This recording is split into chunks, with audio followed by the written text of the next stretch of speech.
Money. Welcome to the project. If it's TDP, you can bet it's must-see TV. Real talk, having real talks with the TBE. The best ever, letting me be me. We be always busy and they hate that. They gotta see Miggy in his Maybach. Hater couldn't hit me till they listen to a playback. What I owe you, cause like really this the payback. No Diddy, take that. See in profit, we can pop it till it's over. See the vision can't be cropped unless I'm chopping it through Nova.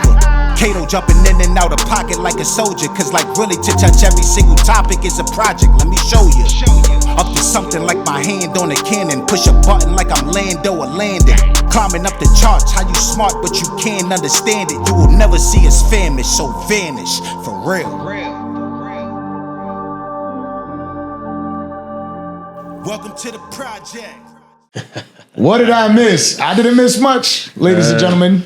I told you, top 3, Shakur Stevenson. Congratulations, Shakur. That was a nice ass whooping he put up out there. Win. I enjoy having great conversations. My boy hits me up. I'm working out in the gym. I said, you know what? You know what I started thinking about? There's too much of these fitness influencers out there. I used to really be nice in this shit. So I'm like, you know what? Ashton Hall. I'm about to get back in the gym. I'm about to start working out, and I'm gonna be on my shit. So, I'm in there. I'm mic'd up. We're talking, and he said, "What are you excited about tonight's show? What are you excited to talk about?" And I said, "Well, the guy that we got coming up here, his name is Ray Daniels. We had a conversation with him prior. There's a few things that I really like about this guy. I said I could have a agreement or a disagreement with him on the show, and the conversation will be just as exciting and just as phenomenal." And I got cooked, and I was just like, I was grateful to be cooked because I knew it was going to be such like a dope moment, you know. And I was prepared. I had all these, like, I had the rebuttals, everything, and I kept getting cooked. And I'm like, you know what I mean? I'm texting my boy. I'm like, what else do you got for me? You know what I mean? Like, it's got to be something. But I got cooked. And on top of that, I was like, I just seen him out here in Florida just a couple days ago with his family, his mom. And there's something about somebody that does that for their family that means a little bit more than the rest of this. Yeah. That does. That's why I fuck with you, by the way. That's what I love about you, the family. Like, we can work here, but they right there. Yeah. I don't want the world if I don't have them right there. Exactly. Period. So I love that. And I love that you do this and you take it serious, and your mom was having a time of her life. You know what I mean? It's super dope. But you're having just a dope ass moment. Was that for the 4th that you were out here? Yeah. I usually do a big party at my house. So like last year I had like 2,000 people. Jeez. And it was just crazy. And I was just like, and it's funny because, I don't care how big the world is. The only thing that matters to me is what my kids want. Mm. So my daughter was like, "Daddy, can we go to the beach this 4th?" So I had the whole world hit me like, "What? We coming to your house?" I'm like, "Nope." My 7-year-old, my 8-year-old wants to go to Miami. She wants to see the beach. That's where the hell I'm going. I'll catch y'all next year. Yeah. Unless she says she want to do it again next year. I'm here to do what my kids want. So I appreciate that. And I respect you. And I just want to say I'm proud of y'all. Not that y'all need that, not that y'all care to hear that from me, but this shit is hard. It's literally going to work every day, doing something, hoping someone cares. And it's hard when they don't, you know what I'm saying? Because you get cooked. Everybody making fun of you, you get pie in your face. But when I see people applying strategy, being intentional and growing, I'm like, yeah.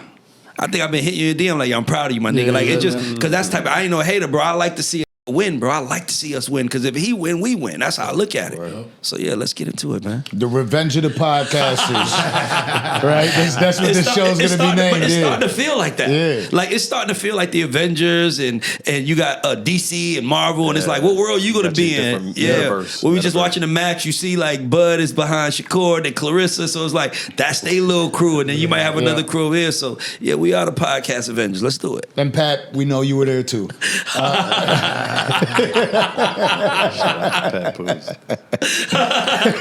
It's true though, it's true. Something that Kato and I both recognize. By the way, let's get into it. Let's get into the intro, right? What's good, y'all? It's your boy Danza. It's your boy Kato. And this is the Danza Project, and we got Ray Daniels in the building. Another lovely episode. Something that Kato and I was speaking about a lot. For another character that we really enjoy in the industry is Punch.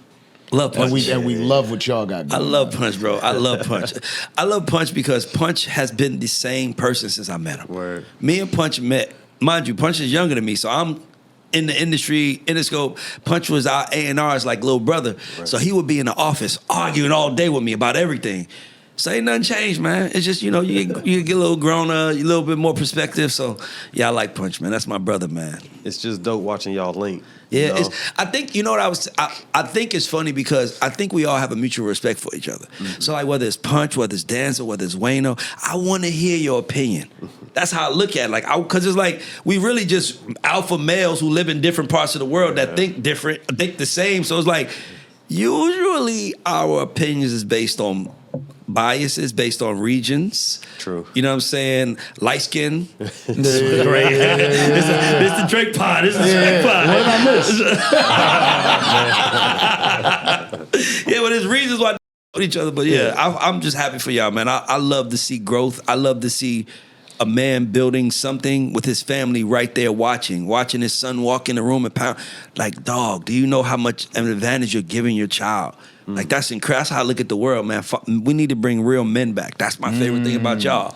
Each of those gentlemen that you mentioned are all doing good business. Yeah. They're all applying towards their craft, actively promoting their craft, getting better at their craft, adding different weapons, different tools to the toolbox. So it's proper what we're saying. It's due what we're saying. And I'm just happy to be amongst that crowd, amongst that hard-working group. You know what I mean? Yes, sir. To be considered. To be considered, right. Thank you for your consideration. Correct. I appreciate that. I hit Danza. He could have been like, I'm busy. He's like, pull up. Let's talk some shit. I'm like, let's go. Thanks for being considered, but let's get it. Hell yeah, because these are dope conversations. Like, for me, this isn't just, I say this all the time, right? Not a podcast, it's a network. Yeah. We're just sitting here talking shit. If I had an opportunity, right, today, is Shakur Stevenson's fighting, my life is on the line. My reputation is on the line. I'm like, if I'm going to do this shit, I'm going to go to the Buffalo Wild Wings or somewhere and go watch this fight. Yeah. You know what I mean? But when you hit me up, I'm like, that's actually probably better. Yeah. I thought the way it was going to work, honestly, because Turkey be f***ing this whole boxing shit up. He be having people fight at 9 p.m. and shit. I'm not used to that. You know what I mean? So I'm thinking we're going to do the podcast after. We'll be able to watch the fight. And then my boy hits me up, Fred, shout out Fred Money. He's like, you watching? Mm-hmm. I said, yeah, I'm going to watch it. And he's like, they just touch gloves. It's on. And I'm going back from the liquor store with the guy that was out there telling me that I own DAZN. DAZN, and I'm like, damn, I'm trying to watch it and shit. I pull up, everybody's here. Ray Daniels took my parking spot. He is now part owner of the Danza Project. I just said when I pulled up, the Maybach was in front of the house like this. Every other car is like this. The Maybach was like every other car was vertical. That was horizontal. So I just no. That wasn't the Maybach. That was my girl's mom's whip. Oh no, the Maybach. No, well last time I was here, the Maybach because remember I left something. I had to come back. Yeah. Like let me just say something. I'm like that at my house. Hey, don't park with my park. Don't go in my room. Don't touch my shit. Simple rules. Like it's like just leave that shit alone because I don't know what stuff is. I just know where I'm supposed to be. So,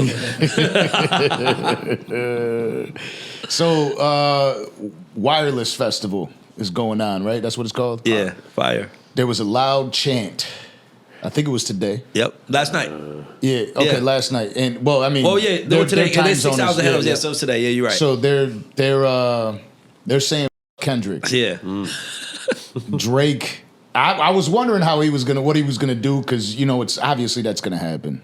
But he says, Chubbs, give me a shot. I'm gonna drink to that. I'll drink to that. What'd you think about him handling it that way? I loved it because to me, like I say, this shit is like WWE, right? And it's like we cheer. They say Kendrick, but those same people, if Kendrick was in the room, be saying Drake. So you start understanding that the crowd is really like cheering for their heel or their baby face as the wrestling reference. Right.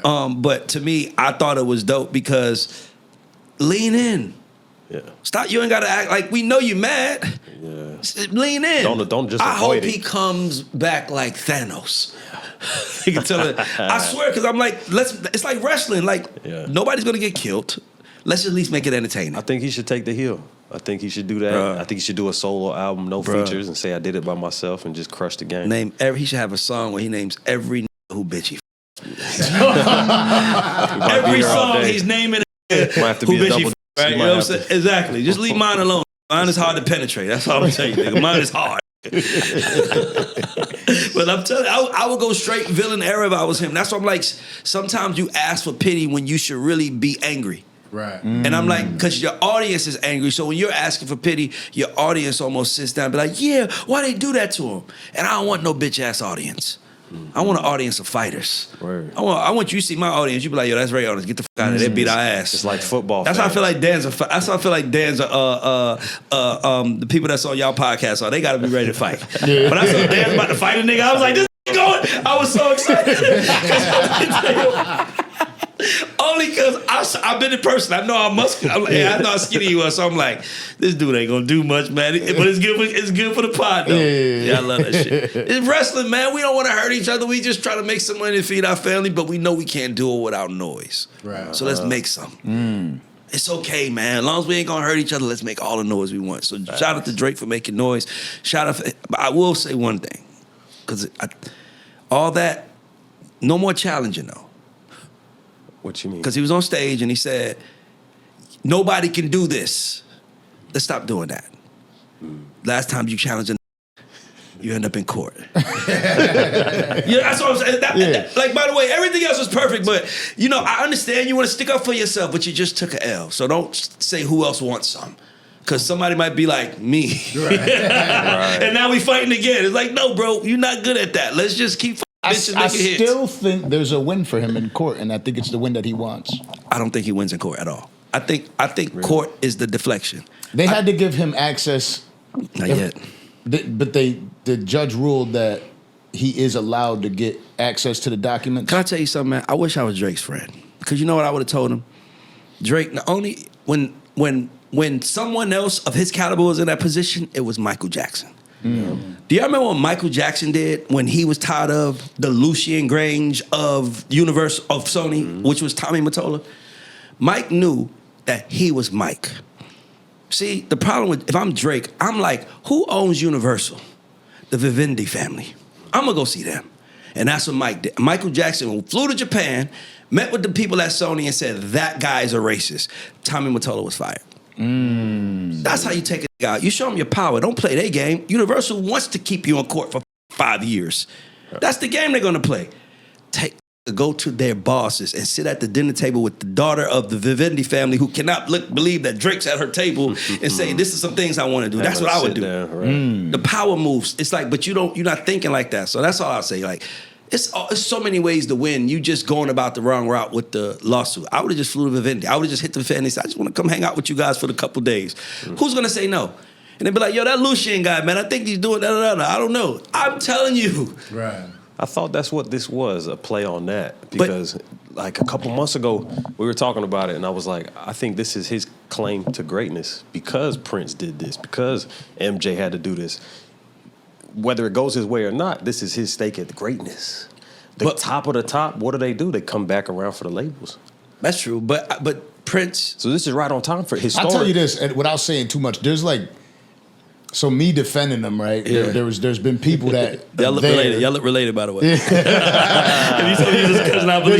There's people that are there. Yeah. That are there. Yeah. And they're like, just watch what he's doing. And then they give me like little tidbits. Yeah. You'll see once it's all said and done. Yeah. That's the only way people are going to understand. But if you try to explain it now, it won't make sense. Now, can I tell you it's something? all said and done. Now let me tell you how I look at it. Whoever's telling you that, whoever's bringing that to you, is not someone who's in the room with the lawyers. I promise you that. They're hearing third party what is it saying. I'm telling you.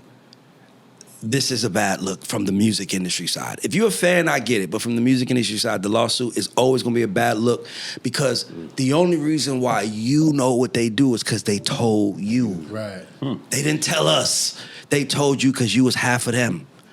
He's half of us. You still got a nigga in you, bro. You know what I'm saying? So they trusted you, and now you're doing this. So I'm telling you, you only know what they're doing, what they did against you because they did it for you. So it's kind of bitch made when it works in your favor, you know. And by the way, you might feel like I want the whole shit to come crashing down. That's cool too, but we like this shit. You know what I'm saying? Like it was like the fight. Like our fighter won, but if he didn't, it was still a good fight. Yeah. Man, it wouldn't have been for me. Only for you, because you got a dog in the fight, so it's different. But you know, nobody likes the kid that loses the basketball game and takes his ball home with him. Mm-hmm. Like, all right, well, nobody can play with it. Not only did he take his ball with him, though, he went to the county and said that something's wrong with the court, so nobody can play. Shut it down. Shut it down. Nobody can play. That's the difference. Like, His analogies are good as. Took it higher. You went a little. You took a little higher. Like, but again, let's go back to WWF. Yes. Right. You go to WWF. Who was mine at least? Who's your favorite wrestlers? Mankind, Stone Cold. Mankind? Rock. Yeah. I'll fuck with Mankind, What? but the favorite, I never heard him say his favorite. Stone He was Cold, like nobody Steve else. Austin. That's everybody's, Ultimate Warrior. big Ultimate show. Warrior's Ultimate one of my guys. Warrior. Now we going back. All right, so Stone Cold Steve Austin came from 3, right? What is Stone Cold Steve Austin notorious for doing? Smashing the beers. Kicking his boss ass. That's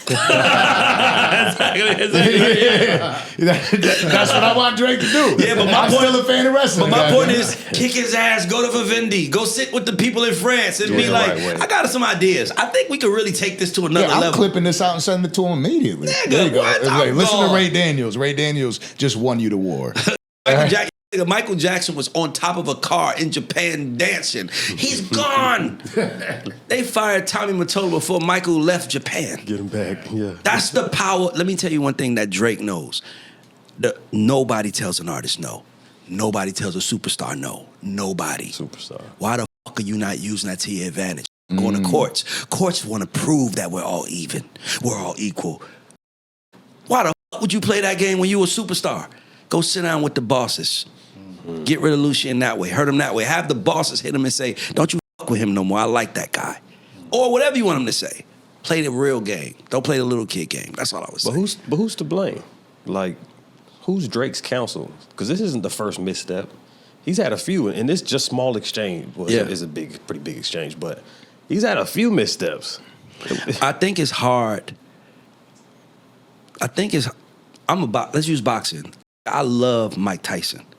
I love him. But Cool. I remember watching him fight Buster Douglas as a kid. Because they was overseas, so I had to watch it like in the middle. It was something where I watched it around the time, and I remember Mike wasn't ready to go past 4 or 5 rounds. So somebody just found a strategy in his shit. You feel me? So for me, it's all about just the art of war, finding a strategy to beat the person that you are going up against. You know what I'm saying? Kink in the armor. And for me, it's kind of like, what do we want to happen, right? So like, let's say this. If I enter this lawsuit, the first thing I'm gonna say is, where do we want this to end up? What's the best case scenario? What's the worst case scenario? What's the perception? So now you got the perception against you. If you don't win, it's gonna be like just a court fight. It's gonna be like he damn near got to kill Universal just to come back because he took on a bigger fight. Right. Yeah. You already lost to Kendrick, my nigga. You still. It's like just take the L. Everybody take L's. Yeah, word. Know what he said? You live to fight another day. Nobody want to fight you no more. Not even labels. They like, you gonna call the police on them. Make some real power moves. Do what real business would do. Go see the boss. What do you think about what Charleston White just said to him? What Charleston White say? He said Aiden Ross put him on the phone together, and he was like, "Don't let anybody take you off your game." He got tricked out of his position. He was like, "You still the greatest." He's like, "You just light skinned." He's like, if MJ was light skinned, he was dunking from the foul line, they wouldn't have bought his tennis shoes. That's real. First of all, I fuck with Charleston White. I like that he's turning his whole shit around. First of all, but I think the problem is, and I don't want to attack a whole nation, but I think that we have to, just because Canada is across the street don't mean we're the same. And I think that Canada has morals. America doesn't. And like America, we say in God we trust, but it's really in the motherfucking money we trust, right? And we say in God we trust, but it's money. But in Canada, like think about it, free healthcare, it's different. Yeah. So you don't go to war with that want war. Like when has Canada ever went to war at anything? Think about that. Like it's like that's not what they're known for. So don't fight somebody there, right? Like, that's all I would say. Like, Canadians don't have that in them. They're nice guys. In America, like, I feel like Kendrick and them was like activated. Now we gotta read. Let's go. And I feel like they didn't know what they was doing. You pull up to a hood slap box. Slap box. Then that hit you hard. You're like, hold on. I thought we was playing. We fighting. Now you gotta fight. You know what I'm saying? Now you thinking to yourself like, oh, this. You know what I'm saying? Like, that's what it was, bro. Bro, it happens to the best of us, man. He is super talented, and he has an advantage over Kendrick that you can't pay for. Play your game. Yeah. Don't play nobody. So basically, in layman's terms, Kendrick Lamar put tariffs on Drake. Yeah. No, listen, bro. Everybody gets tricked out of their position. Yeah. Drake was the biggest artist in the world. He had no reason, no benefit to battle Kendrick besides getting the streets respect. That was nothing more. It was gonna make him get more Spotify listeners than he has. It was unnecessary. And I think that's the real lesson. Why are you doing unnecessary shit when you're ready to nigga? We talk about boxers. Floyd ain't fighting the toughest nigga to prove himself. I will pick the fights I want because I want to be 50-0, and that's my plan. Yeah. And if I think that nigga gonna interfere with that, I might not fight him today. I'm sorry. Right. It's just being smart with your business. Facts, though. It's just no lies told. That's how it is. By the way, the boxing community will attack you for that statement. What's what I say now? I'm sorry. That Floyd picked his fights the right way. I feel like the last 15 he did. Mm-hmm. I feel like early on. I feel like once he realized perfection was in the reach, and he can have something over Ali and Tyson.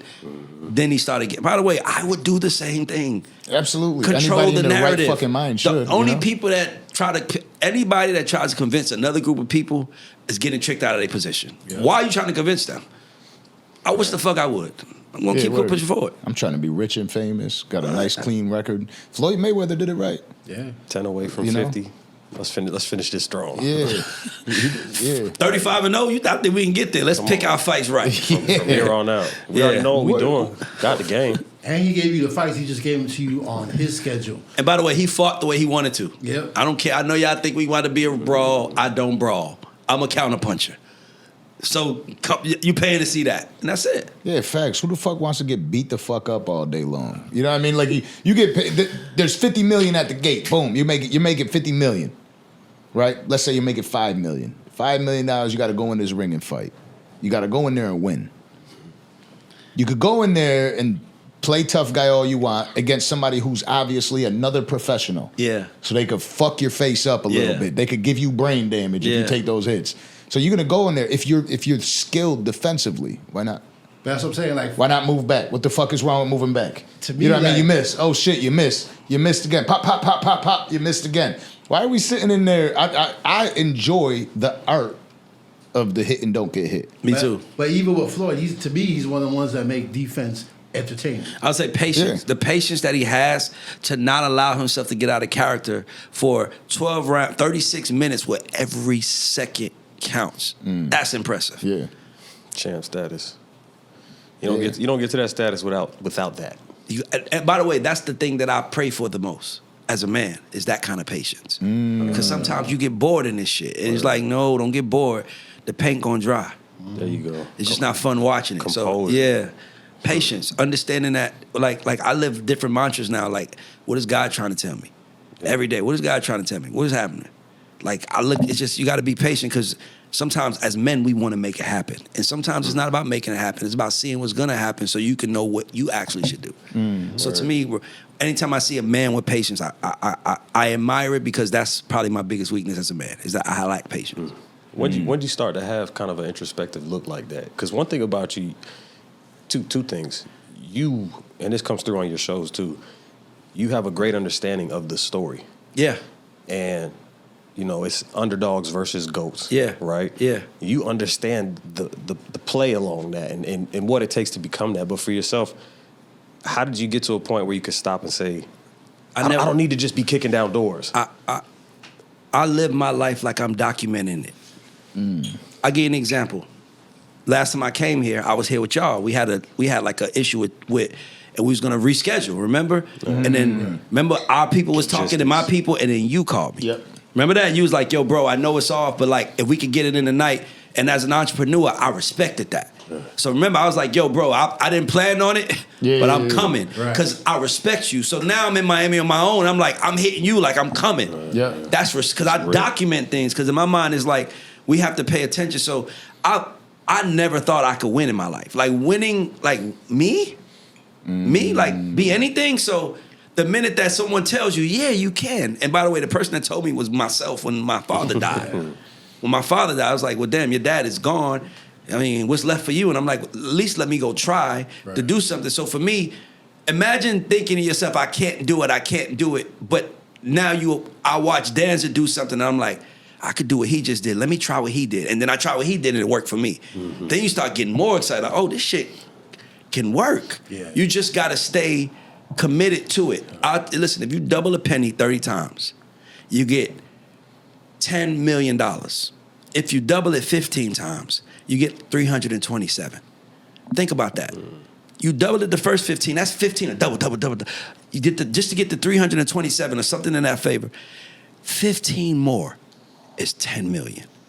That's so you see what I'm saying? So for me, it's like you just gotta understand that it happens in the order it's supposed to happen, but you placed it, you're not gonna make it in the beginning. I made all my M's on the other side of the 10 years. The first 10 years, I could have tried to get the M's, but I was trying to get good. That's what I mean by I document it, because it's like, all right, Ray, you in it now, so what are you gonna do? Are you gonna I'm like, learn. So I started learning it. So now I realize no one else was learning it. Nobody else was, like, most of my peers can't talk like me because they didn't have the interest to learn it like me. But I'm a fucking Virgo. Nigga, I don't want no one to say nothing that I don't know about in the world that I'm supposed to exist in. I think it's like podcasting. Like, nigga, you're a podcaster, you don't know what a fucking mic, a short mic is? You shouldn't be a podcaster. So for me, my way of paying respect to something that I feel like God sent me was to honor the fuck out of it. Nigga, don't cheat. Yeah, they say if Danza tells me, Ray, I'm gonna be gone for 10 years, but I need you to walk from that corner to that corner every day 400 times. I might do it the first 6 months, but this nigga ain't coming back for another 10 years. I could bullshit.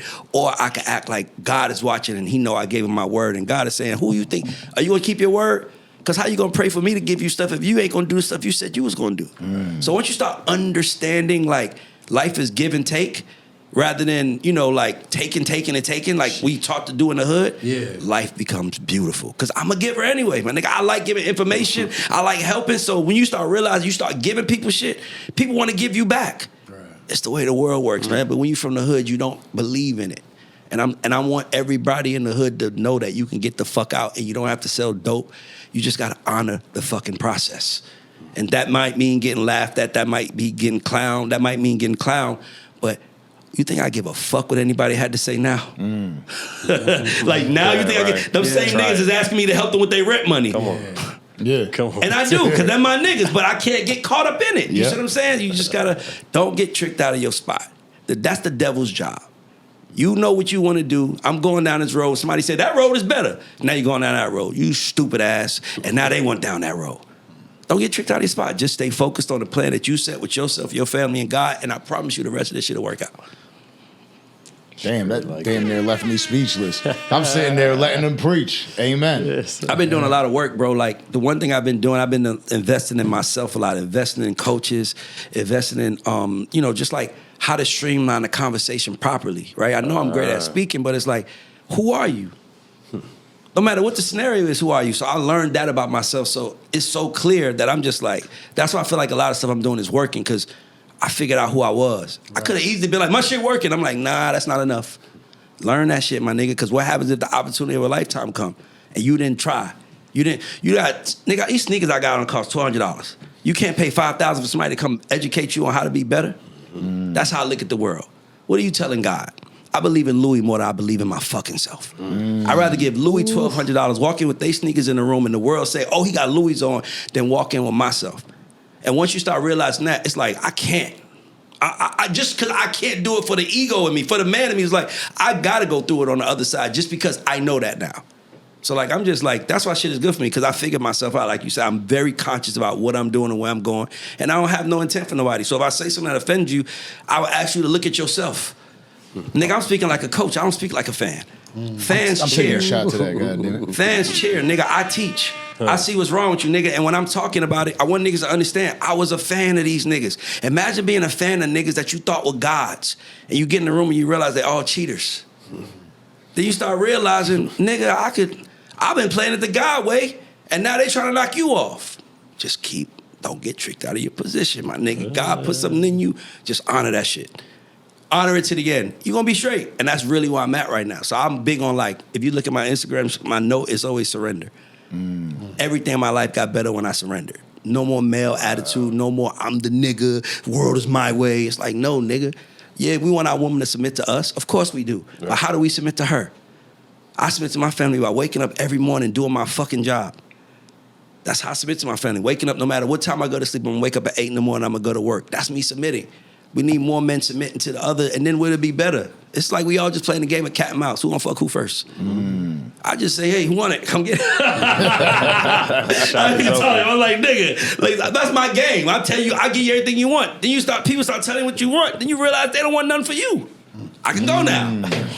Rather than wait 8 months to get to know her, I'll ask her day one. Here's my bank account, everything. What do you want from me? If you say anything besides me, I already know what it is. Yeah. You see what I'm saying? So I get to it. That's fine. My bad, I talk a lot. No. This is great. This is great content. Plus, it's great to learn at the same time. I'm somebody who I believe in what you were just saying, right? Like, I challenge myself a lot. I love that about you. So it's not like if I feel like we're doing good, I'm like, all right, like what am I doing wrong actually? And I don't watch all the podcasts that I do. Sometimes I'll catch because I'll be chopping out a clip and I end up watching 5, 10, 15 minutes of it, and I'm like, oh, okay. I know where I fucked up. Yeah, I know where I'm weak at, and I'll grab a book for that exact thought process. Exactly. Like I feel like, you know what I'm doing is I'm beating around the bush sometimes when I want to ask something, but I'm scared to ask it. So I just grab the book that says say what you want. Yeah. Right. And it's about like getting into that.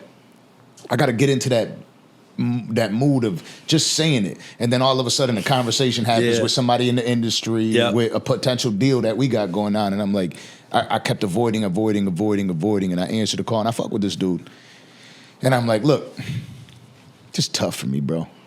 I don't want to. I'm not somebody that sat in all the executive meetings, and I'm not somebody like that. I just don't like getting fucked. Yeah. And this is me talking to him, and I'm like, so for me, the reason why I kind of been avoiding the conversation or percentages or anything like that is because I'm just somebody that I will just really be very fucking pissed off if something went wrong, and I'm just not gonna be a nice guy, and then I'm gonna become a shell of myself. So I'm gonna tell you like this because this is the way I feel like I should tell you. I don't want somebody to fucking feel like they could play with me. You know what?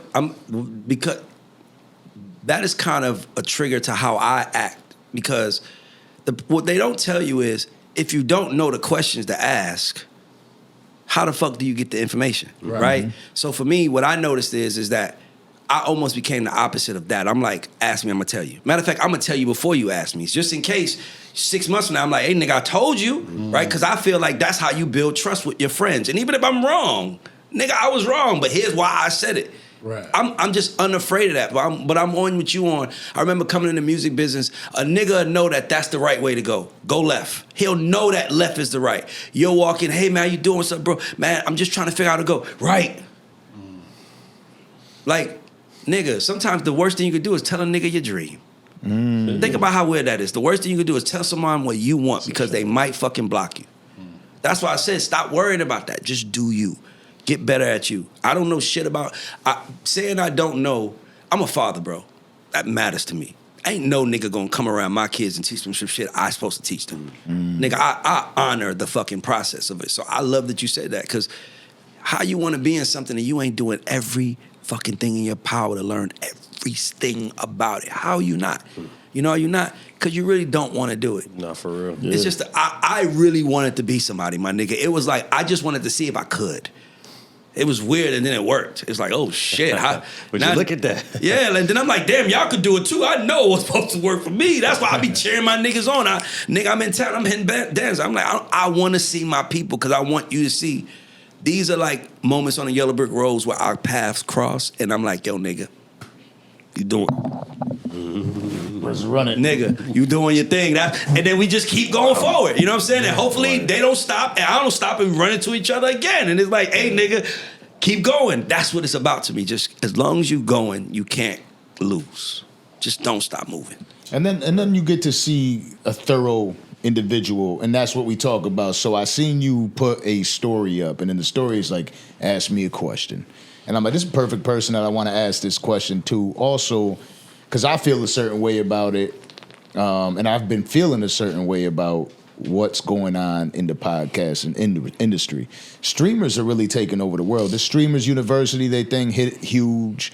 You see individuals that were just like the India Loves out there. Although we had a really interesting conversation about India Love and Duty Love. Here you go. We seen India Love because Duty Love cooked me on it. It was like he didn't cook me. It was a very fun conversation. That was fun. Because he's putting me on the spot. He's like, "Oh, why you blushing?" I'm like, "Here we go." But so we're talking about the streaming side of it. We see her as a Instagram model. Yep. You know what I mean? She's one of those. And then you see her get into Streamers University. You see DDG out there. You see all these people that are out there, right? And then boom, they blow up like immediately. Yep. And now you see them really getting into the streamer world. Yep. And then I see the BET Awards. Was it the BET Awards? Yeah. Yep. And then there's the streamers, first time we see the streamers in there. And I'm like, what is happening, right? But here's what I seen more than anything. I seen GTA in real life. Explain that. These kids absolutely love Grand Theft Auto, right? And you're watching this game, and there's people that watch people play the game, or they play the game, but they're watching you walk through these spots. There's conversations, there's people talking, and you're seeing these people walk in real life, right? And these kids already grew up absolutely loving this. The culture absolutely loves Grand Theft Auto. You know how they're dying for Grand Theft Auto 6 to come out. Yeah. Dying for this game to come out. I seen a bunch of videos of people getting shot up and killed in real life. And in the comment sections, it says, homie couldn't live to play GTA 6. They're not even taking this shit serious. People are excited about this goddamn game, right? It's like the most expensive game ever made. It's crazy as fuck. Because people get paid to play the game. Yeah. Like you get jobs. All right, you could work at the McDonald's and stay in the McDonald's all day. I'm a part of a league. I'm a part of a global gaming league right now where we pay gamers to pay teams. It's crazy wild out here. But I will tell you this. I think streamers have killed everything. That's what I'm saying. Yeah. And no, in a good way though. Yeah. And I'm gonna tell you why. Because the real problem with this country in the entertainment space is it's ran by dicks who just want to keep their fucking position. So that's why a nigga would rather watch Casa Knot than BET. A nigga would rather watch Aiden Ross than MTV. And you stupid motherfuckers in these big offices with these big checks that think you know it all, you gonna all be outside watching these niggas take over the fucking world. Exactly. Because we gotta stop gatekeeping. Stop gatekeeping. Let the motherfucking stars shine. And that's why the streamers are working. Because they stars and they just shining. Meanwhile, artists are like, I ain't gonna talk to y'all till I got an album. I ain't gonna talk to y'all till I got something to talk to y'all about. And streamers is like, I just want y'all to watch me wake up and brush my teeth. And that's what they get. So if you mean to tell me if I'm interested in this kid brushing his teeth, you ain't interested in CB brushing his Chris Brown, Drake, y'all just not think. By the way, Drake gets it. That's the one nigga that understands. When he put all them streamers on the motherfucking private jet. Wireless. And by the way, DDG was a streamer. He wasn't even a rapper. I would have told DDG if I was manager, we ain't going. We ain't going. We gonna get in the streamer box. Like, we should be performing at Wireless Fest, not, you know what I'm saying, going, but like, Drake gets the streaming shit. Yeah. But I pissed a lot of artists off about a year and a half, 2 years ago when I was like, the new artist is Casa Knot and Aiden Ross. And everybody's like, they're not really artists. And I'm like, y'all are fucking stupid. They are. They are celebrities who maintain our attention. And what they understand is to be the spectacle. Celebrities don't want to be spectacles no more. And when they do, they want to get paid. I'll come to your city if you cut me a check. These niggas be coming to your city, giving people shit and just keeping eyes. It's just different. And they're going to take over the world, and we're not going to have no mainstream TV, no more, none of that shit, because you got all these fucking people in these big offices that are, instead of giving real creators a chance. Let me give you an example. How many views you get per month? 5, 6, 7 million. Let's say if it's that. Yeah. 5, 6, 7 million per month. Nigga, that's more than some shows on BET right now. But you got to get a lower payout because BET ain't fucking with you. What if BET was just all podcasting? Now it's the 700,000 people that watch you every day got to watch you on BET. Now we don't care if we get 1 million views and hoping to get 4,000. 1 million views just paid us $10 million. You see what I'm saying? Nobody's thinking that we're gonna lose it all because you got arrogant motherfuckers that think they smarter than everybody. If you ain't on the ground talking to the people, you should not be in offices making decisions. Because the people are changing faster and faster and faster by the second. To the point where streamers pulled the rug under podcasters, artists. How the fuck do you have artists, famous artists, showing up to your stream to get seen? What the fuck are we talking about, guys? Sign of the times. They didn't know you They didn't know Casanat 5 years ago. Word. And you're showing up to his shit now. And you're the star. We are fucking cooked, my nigga. Yeah. We are done, my nigga. We don't even know. That's why I'm like, we be worrying about the wrong shit. I'm watching artists lose and I'm watching streamers win. That little nigga, iShowSpeed, he is so fucking entertaining. Yeah. Meanwhile, you can see it rapping. Only time he entertaining when he's on stage. That nigga Ispeeds be racing niggas, fucking all kinds of shit. He understands eyeballs. That's what me and you get. That these other motherfuckers don't. They want to do it right. America wants to feel something when they watch shit. How the fuck do you know? Nigga, if you knew that, why the fuck you ain't make a hit yet then? Yeah. I make hits, my nigga. I talk crazy. I ain't been in this shit in 3 years. I still got big records right now. And any nigga get in the room with me that do this shit be like, nigga, you the best. Because I'm dedicated to this shit. I understand this shit. I don't need to be at a top office to understand this shit. I remember being in the top offices telling them niggas. I remember 2015, swear to God, I'm in the bathroom taking a piss. The motherfucking president of the company walks in. He's like, Ray, what's up? I said, how you doing, brother? I said, by the way, the revolution is taking place outside. He's like, what you mean? I said, remember niggas was chasing to getting labels? Now we chasing niggas to bring them in. The revolution, that was in 2015. This is 2025. Nigga, artists don't even matter if they signed or not. It don't even matter. I don't even know why labels signing niggas. I just be opening my door and saying, come in here and fuck with me. Nigga, if it work, it work. It's just, we're so busy trying to control the business that we're losing the most important part, which is the people that need the eyes. Simple. Yeah, definitely. And you watch all these people doing this, right? Like they're literally like it's incredible. You know what I mean? And just you could blow up overnight. You're famous overnight, and that's what I was mentioning with this Ashton Hall guy, right? Like nobody knows him one day, the next day everybody knows him. He sticks his face in cold water. You know what I mean? Like everybody fucking knows that. Do we not know that? We know this guy fucking dips his face in cold water every day. You know what I mean? It's just like he has a really I don't want to call it a thin voice. What's the word when you have a squeaky voice? I'm talking like this right here. It's like he got a little Mike Tyson thing going right now. He muscle, but he this. So I think that he's not Urkel, but he's Stefan. Yeah, exactly. That's funny. But they say that. I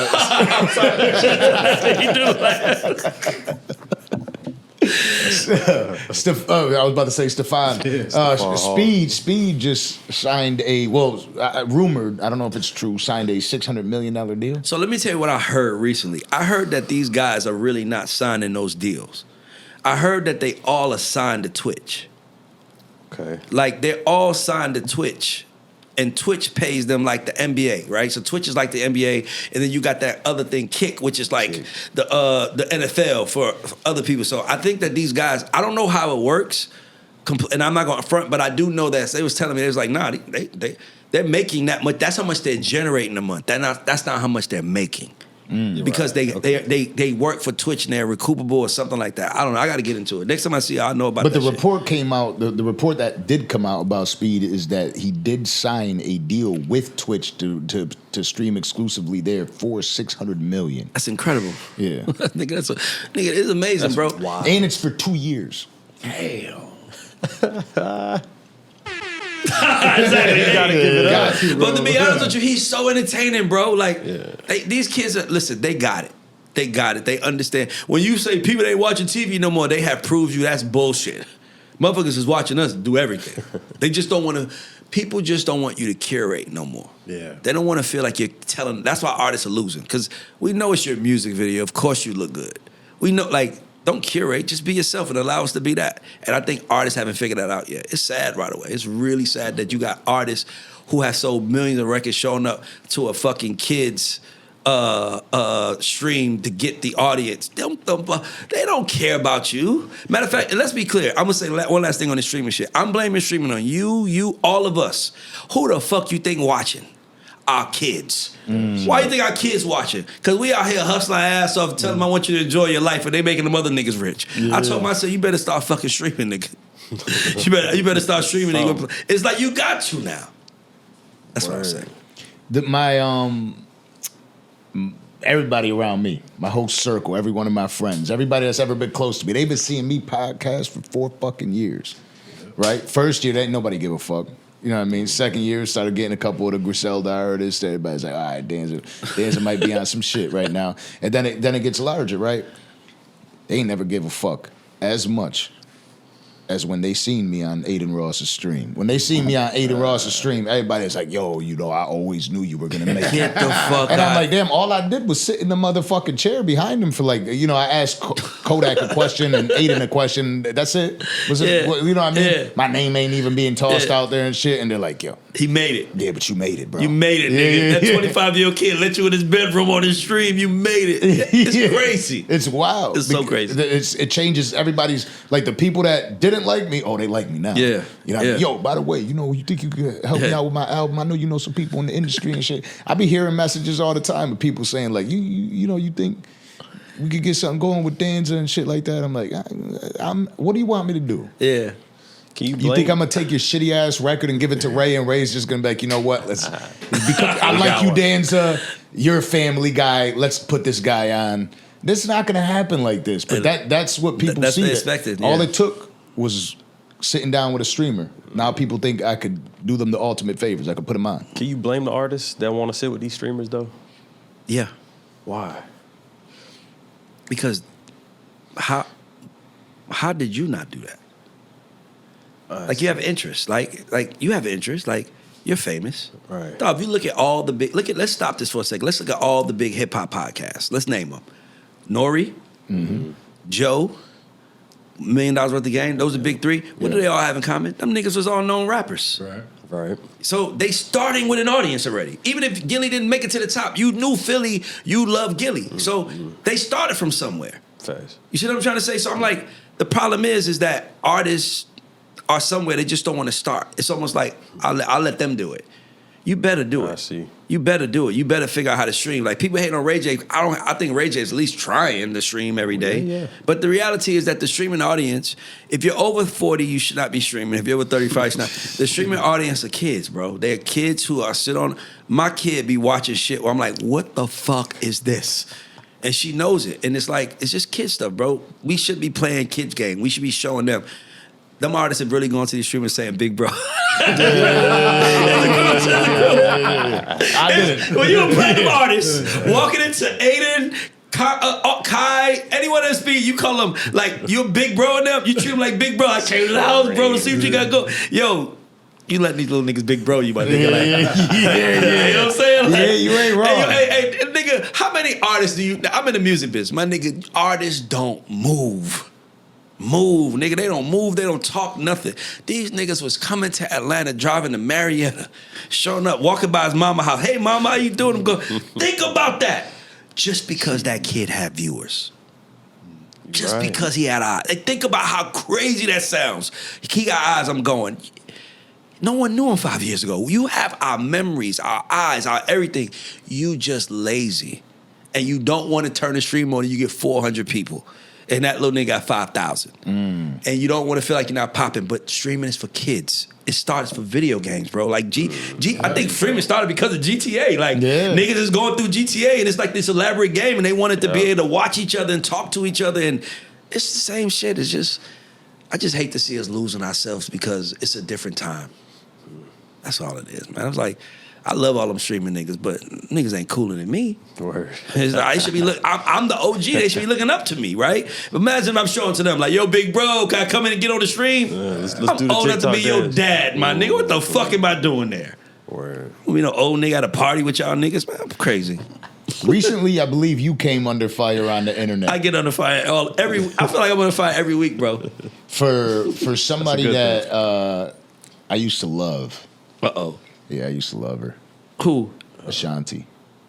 Oh my God. I'm glad you brought that up. Yeah. So there's a clip, man, that's probably one of the biggest clips I had this year.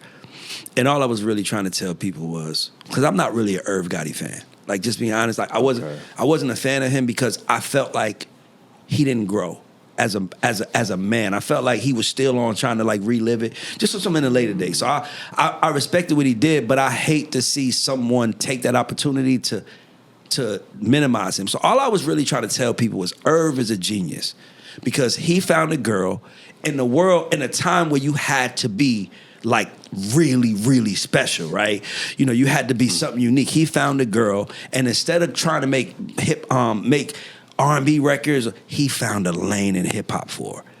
And I was like, it was a cheat code. By the way, in my business, if I had a cheat code for the Danza Project, would y'all niggas want it? Yeah. If you had one for me, please give it to me. So all I be trying to point out is the cheat code. It's like watching. It's like in the 90s, I was a fan of the NBA. And now I'm a coach in the NBA, so I see the game differently. And that's all I'm just talking about what I noticed. But I hate that clip went out like that. I hate that it went viral like that because it looked like I was hating on her, but I wasn't. Like, I was just acknowledging what she did to win. And I was acknowledging Irv's genius. And I feel like that shit just was misinterpreted, but yeah. But there was like producers saying that she did write her own records and things of that nature. What they didn't understand what I was saying is that radio is about programming. This is not streaming days. Radio is about programming, right? So Biggie dies 97, right? Ashanti comes out 2000, 2001. Biggie was New York's greatest artist at that time, and Ashanti just, remember, they were still playing him on the radio, so now instead of playing Biggie's record, the One More Chance, they playing Ashanti, so it sounded like they playing an Ashanti remix. Mm-hmm. You see what I'm saying? So, oh, she remixed it, but it was really, so he really snuck her in on the radio, and I was just saying, on some A&R shit, that was genius. Yeah. I don't think Ashanti knew Scarface's Mary Mary. I don't think she knew that. Like, she's a girl from New York. Why would she know? That's some Southern shit. So Irv Gotti knew it, and he gave it to her. So all I was saying is sometimes artists be acting like it was them when you were really the creation for somebody else, and sometimes just thank that person. Everybody, you don't have, every artist is not Chris Brown, my nigga, that could write, dance, sing, produce, everything. Every artist not that. Some niggas need a song written for them. You know what I'm saying? And that's okay, by the way. It's okay. Prince wrote everything he did, and Michael didn't. Or like you said, like a beat pick for him. You know what I'm saying? Yeah. Sing over the Biggie beat. Yeah. Sing over the Scarface beat. Sing over this beat. And matter of fact, not just take it over, do what they did. Yeah. So when Scarface starts his marriage, he goes, I don't ever remember feeling like this. Yeah. And then she goes, I don't remember feeling like it. And I'm like, Irv told her, that was some, she wouldn't have known that. That was some young, that was some OG hip hop nigga. I was just trying to give Irv his props, and it came off like I wasn't Ashanti, and that wasn't my intent. But when you I can't worry about intent when you take it and run with it. God know my heart. I wasn't dissing nobody. I was just saying, that was impressive as fuck to me. I was trying to be in the music business. I remember when my boy T.A. signed Sierra. And I remember and I've been on Sierra since she was 14. You gotta remember, I'm trying to come up. So now I see Sierra go from this little girl in the studio trying to make songs to the Goodies video. And I'm like, she's out of here. You know, it's like, that was amazing to me to see. So watching Ashanti go from like this girl around Murder Inc. to global star, selling $500,000, I'm like, that nigga Irv. I wasn't even paying attention. I was like, that nigga Irv, fucking smart. That's all I was doing. But then it looks like, you're hating on women. I would never hate on a woman, my nigga. But dog, some nigga told you this is what we gonna do. Yeah. Because he loved you. And he was right. And he was right. Even if you don't like the nigga, he helped you in your lowest moment and you're still up because of it. Listen, I'm big on it. You can't be great without being grateful. I'm just big on that. So for me, it's like, if maybe the reason why you're not as big as your peers is because you haven't showed grateful. You ain't been grateful. See what I'm trying to say? Yeah. And I ain't talking about her. I'm just saying in general, you might not be grateful to the game. You might not be grateful to the people that put you in. Memphis Bleak, anybody will still talk about them like they grateful to this day. That's what you got. That's what I was really trying to do. Like, hey man, don't ruin a nigga legacy. Like, be grateful for the nigga, because he could have loved another girl and gave her. He gave you, but he gave it to you. So, kudos. Be grateful to those before you, bro, that paved the lane. Right now, actually, go ahead. Say your. No, I was about to just iterate. Like, you cannot be great if you're not grateful. Be grateful for the air in your lungs. Be grateful for the fact that you have an opportunity today. Like, just be grateful and honor thatness, and you end up great. That's what I was trying to say. Now, this is a perfect way for me to segment into the next question, or to get into the next. segment. And I don't want the barbs to come after me. Right? Okay. But be grateful for the people that paved the way before you. You know what I mean? Okay. So it just sounds like, Nicki and Lil' Kim, because I'm bringing up Nicki in this situation. But I love you, Nicki. I'm just saying. You've been going crazy online lately. I think so with I wanted Nicki to and know. Kim, it was reverse. I think Nicki was grateful. That's why she redid the Little Kim. I think she was trying to show her, like, I love you so much that I want to show you that I'm honoring you, and it wasn't welcomed. And then Nicki was okay, well, I'm just gonna go on a run. You got to remember, women are way different and catty than men. Like, I as a man might not mind a hot young nigga coming. I don't. A woman, it might feel like that. You know what I'm saying? So that's probably what it was. And Nicki came in the game killing it. But bro, that was a big mistake by Kim. Because at that time, sometimes like all she was a young girl that looked up to you that probably wanted you to pat her on the back and you didn't. Nah, I think it was not just a big mistake at the time. I think it was a big mistake overall. Yeah, but like when you say that, like, yeah, I think it was a big mistake. but 15 years later, Kim's still getting money, so it wasn't fatal. Yeah, that's what I'm saying. It didn't kill your career. You don't think she'd be in a better spot today? Of course, but it didn't kill her. Yeah, that's what I mean. She still did enough where it couldn't kill her, but. Yeah, Nicki. I think Nicki is the most respectful female artist in the business, rap, more than anybody. I'm talking about like if you pay attention to her talk, Nicki got on her knees for Lauryn Hill. Like thank you. So I feel like she feels like that's my idol. And if I'm your idol, you should give me the same respect I gave my idol. I think that's what it really was for her. But yeah, I think Nicki has more respect for the game than anybody in the game. Because she the only person that did it that way. Everybody else went other routes. Nicki did it rapping, like freestyling, like ciphers, like mixtapes, like she was on a whole different type of time that a lot of people never even seen yet.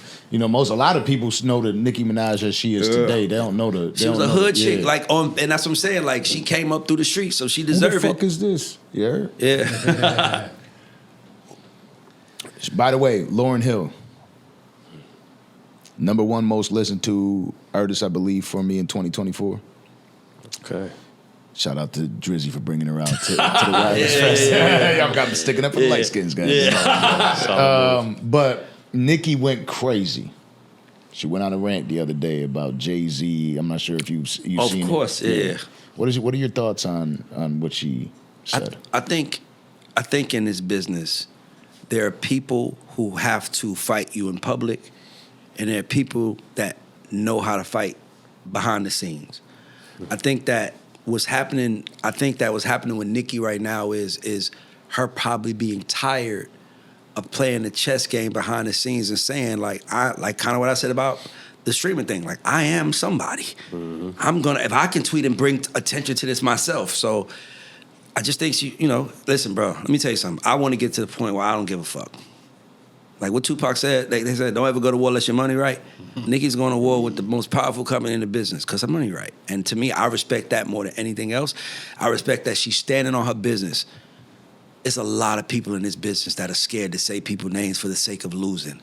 And when I see someone that's not, I got to give them props. I got to, bro. The fact that she as a woman speaking up, knowing who his wife is, knowing who he is, saying what she's saying, like, that takes balls. And to me, I got to give her that for that reason because she got to stand up for herself. You know what I'm saying? She ain't married to a powerful, like, her man is a street nigga, but she married to, it's hard to be a street nigga who's also a billionaire, who's also a pilot. You ain't out of your league, so she got to fight the battle how she do. I don't know what the real is, but I'm really looking forward to seeing how this one plays out. Because, this is like Bud and Canelo. Yeah. This is like, nigga, this gonna end somewhere. So for me, I'll be more interested in that for the sake of understanding strategy. Like I said, I study great. So I'm like, I hope she got her shit together. And I'm pretty sure she does. And I'm like, they have their shit together. I hope they do. And it's like, let's see how this shit play out. Like the Drake Universal thing. Let's see how it play out. Yeah. I want to see giants go against each other because we get to the other side and we learn very valuable lessons. Yep. So yeah, let that shit play out. It is wild that it's Drake and Nicki and you had Wayne with the Super Bowl thing. It seems like the Young Money collective is going to war right now. Well, because Jay is brilliant. He's probably one of the smartest men in the world. Like, and it's hard to beat him.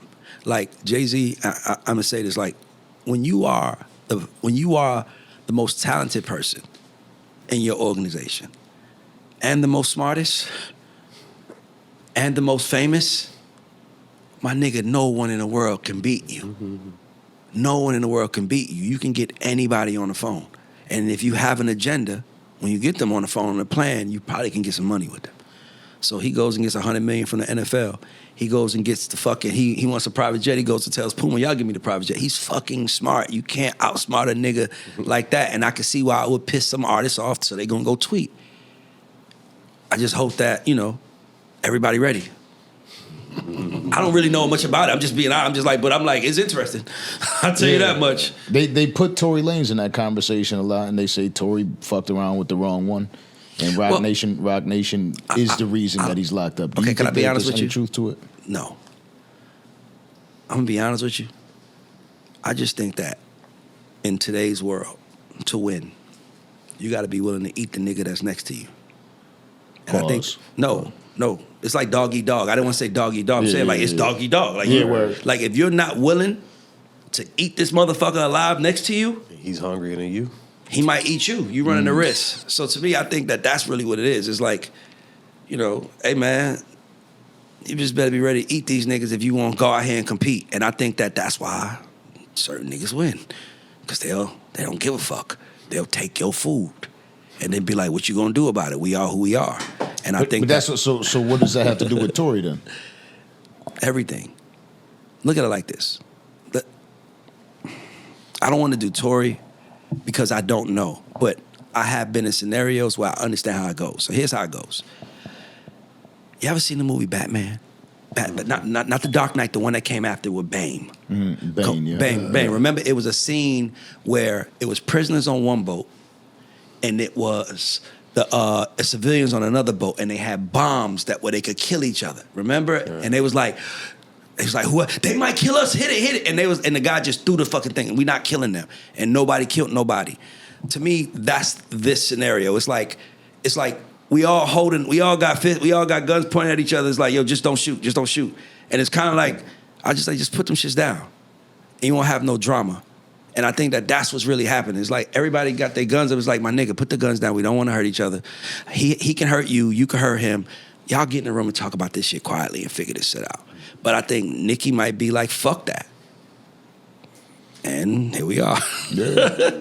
Here we are. Because she's going to war. She's talking about, what's her name, Desiree Perez or whatever. Calling her Deseret. Yeah. But that's what I'm saying. Like you hear it, but you hear it from people like Ack. You know what I'm saying? Like, and we love Ack, but but Ack always is saying right away, I'm going to take this. Ack is a villain. He understands he's a villain. But he talks about also at the same time he talks all that villain talk. He's like, I'm going to delete this immediately because I'm not trying to. He said, I want no war with you, Roc Nation. In a sense, he's calling them out by saying that because he's saying, I don't want no war with you. I already know how dirty you play and what you do. So I'm going to take this down in a few hours before you have my platform shut down. Yeah. So he is kind of disrespecting him at the same time. You know what I mean? Yeah. But as I'm saying, like, you got them saying it and you heard it, but now you got Nicki saying it. And like I said, that makes a bigger difference. The bigger the voice, the more people are watching you. I'm telling you, like, to me, that's what I'm like, if I'm them, I'm like, we got to shut her the fuck up. How are we going to shut her up, right? If I'm them. And if I'm her, I'm like, keep going. So as I said, somebody's going to win. Now, at the same way, we just heard you give Drake advice. Okay. What are you giving? What are you saying to Nicki? Well, I don't know enough about it. But what I am telling her is just be ready for a war. Be ready. And to be honest with you, if I was Nicki, I'd drop an album. Nigga, I'm putting out music, and I'm telling everybody what's going on in the music. Immediately. Yeah. That's what I want people to understand. It's not just about your song anymore. Your song has to lead to a conversation or start from a conversation. It's the only way it works now. So if I was Nicki, I'm dropping an EP. I'm dropping 3 songs or something. I'm going the fuck in. If I'm her, because like you got the eyes on you, might as well make some money from it with the music. Right. Go on a run. Yeah, shit. Kendrick is fucking performing at stadiums now because of a diss song. Yeah. Nobody would have saw him performing at stadiums 2 years ago. If that, you know what I'm saying? But like that boost helped him. So take that shit. How does Kendrick keep this going though? I don't think he has to no more. I think he just got to the place where he's so big that it doesn't matter. Yeah, I think like so, like too. dog. Like his- Drake is going to be big forever. Right. He just doesn't grow anymore. He can't grab more because now he has a reputation. That's what I was saying when I'm like he's over, because that shit went crazy, nigga. I had the whole world hate I me. love that guy. It maybe had the whole world hate me, but I'm like, I'm Me like, too. They hated me too, not just you. Just so you know. and I'm just like, yo, Yeah. bro, if you don't, dog, it takes a certain amount of focus to win at anything. Yeah. Nigga, y'all remember when Vince Carter was graduating from college and they was in that playoff game and it was game 7 and he graduated that morning, but he played that night and he missed the game-winning shot. And everybody was like, if he was at the game there, he would have won and but he chose his graduation. That's the world we live in, bro. They want to know that you're choosing the thing that they give a fuck about, not the thing that matters to you. They don't give a fuck about what you want. Nigga, we want you to win this for us over here. So I think that's what it is. It's like niggas just be making choices and then showing up and then have to live what the fuck the outcome is because of the choice they make. Difference is when we talk about these artists, though, when it comes to a Nicki, right? When you talk about a Kendrick could paint a whole picture for you in a song. Yeah. Nicki Minaj doesn't really have the reputation of being a storyteller. So this album would sound unlike any other if she drops an album like that. So, like, do you think that would work for her with the music? Yeah. Because she'd have to do something completely different. Listen. She's a hit maker. You Listen. know? Usher, biggest album is Confessions. Yeah. He only confessed on 2 songs. Nigga, the other songs, he was asking for his baby back. He was asking, can you handle it? All kinds of shit. He was asking all kinds of shit. Like, you my superstar? That ain't got nothing to do with confessing, right? But the album's Confessions, right? 2 songs, 3 songs about it. I'm Nicki, I'm doing a 10-song album, and 3 of them gonna be about that situation. And the other 7 gonna be hits. But you gonna listen to this album. I'm gonna have the chatter from the listening, and I'm never gonna be playing my hits. Take the fuck over.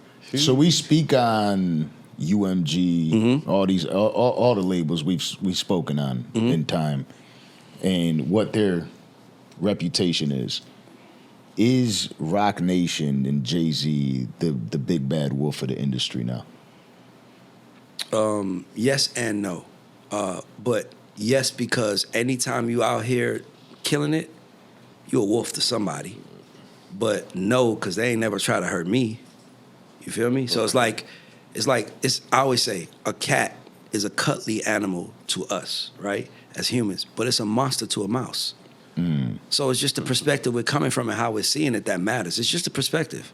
That's all it is. Just pay attention. So for me, I think a lot of people are mad at Roc Nation because they're not Roc Nation. Like, a lot of people are mad at Roc Nation because they can't be what Jay-Z is. And I mean, and that's fair to say. It's like, nigga, I'm a Knicks fan. I hated the Lakers, right? It's just how the world works. So, but you can't win without love, and you also can't win without hate. Facts. Somebody has to hate you. That's why I don't mind when people diss me. I'm like, did you feel something?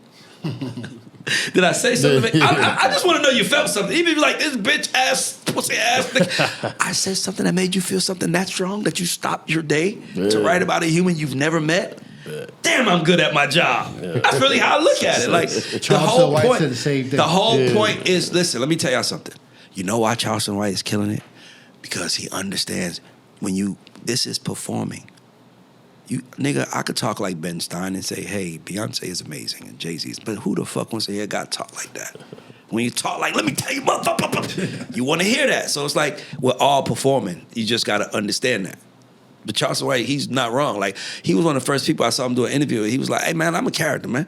Yeah. Can I tell you what I just came up with? I was just talking about this last night. Let me tell you what's really happening. Let me tell you the ill part. Here's how we live our life, and here's how others live their life. We live in the real world, all of us in this room, and we come to social media world to get caught up on what's going on. Then we get caught up, then we go back to our real world. Right. Other motherfuckers are living in social media world. They come out of social media world into the real world, see what we doing, and be like, I don't like this, and go back into the social media world they exist. They come out to eat, take a shit, and go right back. And by the way, sometimes they eat and they want to put it on there too because they want their people there, right? So for me, it's like, I just rather live in the real world and control the online world because you can't control the online world. It's just chaos. You know what I'm saying? So for me, that's how I look at it. It's very true, though. That is, I do these interviews with people, and a lot of the questions that they ask when they want to be compensated is, well, what's the difference between me and a Charleston White? Right? Like, I could come up there, make bread with you every month, and I'm like, you don't understand. it ain't the same. But they don't You know what I understand. Do you want to hear the guy that's saying what everybody else is saying? Or do you want to hear the nigga that's saying what no one else is saying? It's 5 million niggas saying this is how it should be, and it's one Charleston White saying, "Man, I don't give a fuck about all that." But bitch, this. And don't get me wrong, sometimes he's went way too far. Where I was like, when he was talking about somebody that got killed, and with Gilly's son, I was like, bro, I don't play with death, and I don't play with kids. Like, that's why I draw the line. If somebody died, hey, respect it. If it's a kid involved, respect it. Me all day, cause we could deal with that shit, but I don't play. But outside of that, I'm like, nigga, when it was not good to like him, when he was out to my comp, I was like, I like that nigga.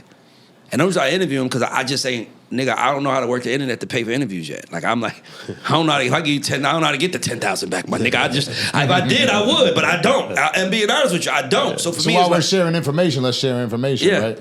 With somebody like that and the way he speaks, you could get 30 topics off of him. Nigga, I saw your shit. You think you telling me? Yeah. Y'all think I'm playing? Like, I saw your shit. Yeah. I saw you was trending and all that shit. And I'm like, listen, there's two people that if you get on your podcast, you won. Charleston White and Dr. Umar. And by the way, those are two most controversial Pan-African fuck these hoes niggas in the world. But every time they come on, we want to hear it. You want to know why? We really like ugly people. No, I mean physically ugly. I don't mean physically ugly. I mean like that's why America loves Trump. Because we all have ugly sides to us and he don't make us feel bad for it. So sometimes you just don't say shit out loud no more because you like, but if you old enough to remember the words you used to say, you can't say no more. You be like, the R word, the F word. Unalived. You can't say that. Unalived. You gotta say it for you. Unalived. A lot of people don't even like saying the F word. Yeah, you only say that. It's like there's so many things you can't say anymore that you just live for the shit. So for me, I think watching a Trump, a Charleston White, a Umar saying what you want to say to your fucking white boss, you motherfucker, I hate your evil. You see, sometimes you need that motherfucker there, and I think that's why they're winning. Meanwhile, everybody else is, listen, let me tell y'all something. If you're gonna get on the internet and act cute, this is not the place. Mm-hmm. This is not a place to act cute unless acting cute is the business. And that's how we make our money. We're a cute business. If you are going to get on the internet and act cute and keep it cute and not say what you really feel, don't start a podcast. Don't do interviews because no one gives a fuck. Ray, Danza, no one wants to sit down with you for 4 fucking hours to get 100 views because you want to only talk about your project that's coming out and no one gives a fuck. A nigga rather your project come out and a nigga ask Charleston White how good it was and hear him say that than hear you talk about it. Because we know what you're gonna say. Right. This is my best album. This is my most personal album. And nobody cares. Nobody wants to be sold anymore. Nigga, when last time you been beat up? When last time your mother cursed you the fuck out? Yeah. I want to hear that, nigga. I want to hear your album's coming, nigga. Who cares? So I think everybody's lost, and I think that Charleston White, Dr. Umar, guys, we are all guys in the WWE. We just don't have a Vince McMahon. If I'm Leo, I'm thinking like, nigga. If I'm Leo, I'm thinking like that. Like I'm gonna put a fucking whole group of pop against each other, diss each other. This is the easiest way. Adam 22 is trying. Yes, he's trying to put a league together. No, yeah. People together. Yeah, they called. I was on the jumper yesterday. Somebody called me, like, phoned me in, like, Ray. And I'm like, nigga, this is crazy. It's just crazy, bro. WWE for real, bro. Men. Let me tell you what's really going on with the world. Women have been running shit for the last 7 years. Listen to me. When I mean by running shit, meaning they control the narratives. They control who goes to jail. Nigga, they control who gets the pet. They control everything. And I think that we just start trying to appeal to them. So they telling me, yo, Ray, if you wear this color, you'll get the female audience. Vince McMahon don't give a fuck about the female audience. If you pay attention to any nigga that's really winning, any man that's Andrew Tate could give a fuck about how y'all feel. That's men at our core. And I think we about to get back there. Yeah, absolutely. So shit about to get lit, nigga. That's why I watch you go up. That's why I said when you went there, I'm like, yo, it's the man pocket. Because men just want to be men again. Mm-hmm. Yep. Sometimes you want to be a man. It's like, I can't even be a man in this world. Remember, you've seen School Days? A Spike Lee movie? Yeah. Remember the part where they was on the line and the girls was like, hold on, still have pint, hold on. Yeah, man, get the fuck out of here. Let these niggas be men right now. Yep.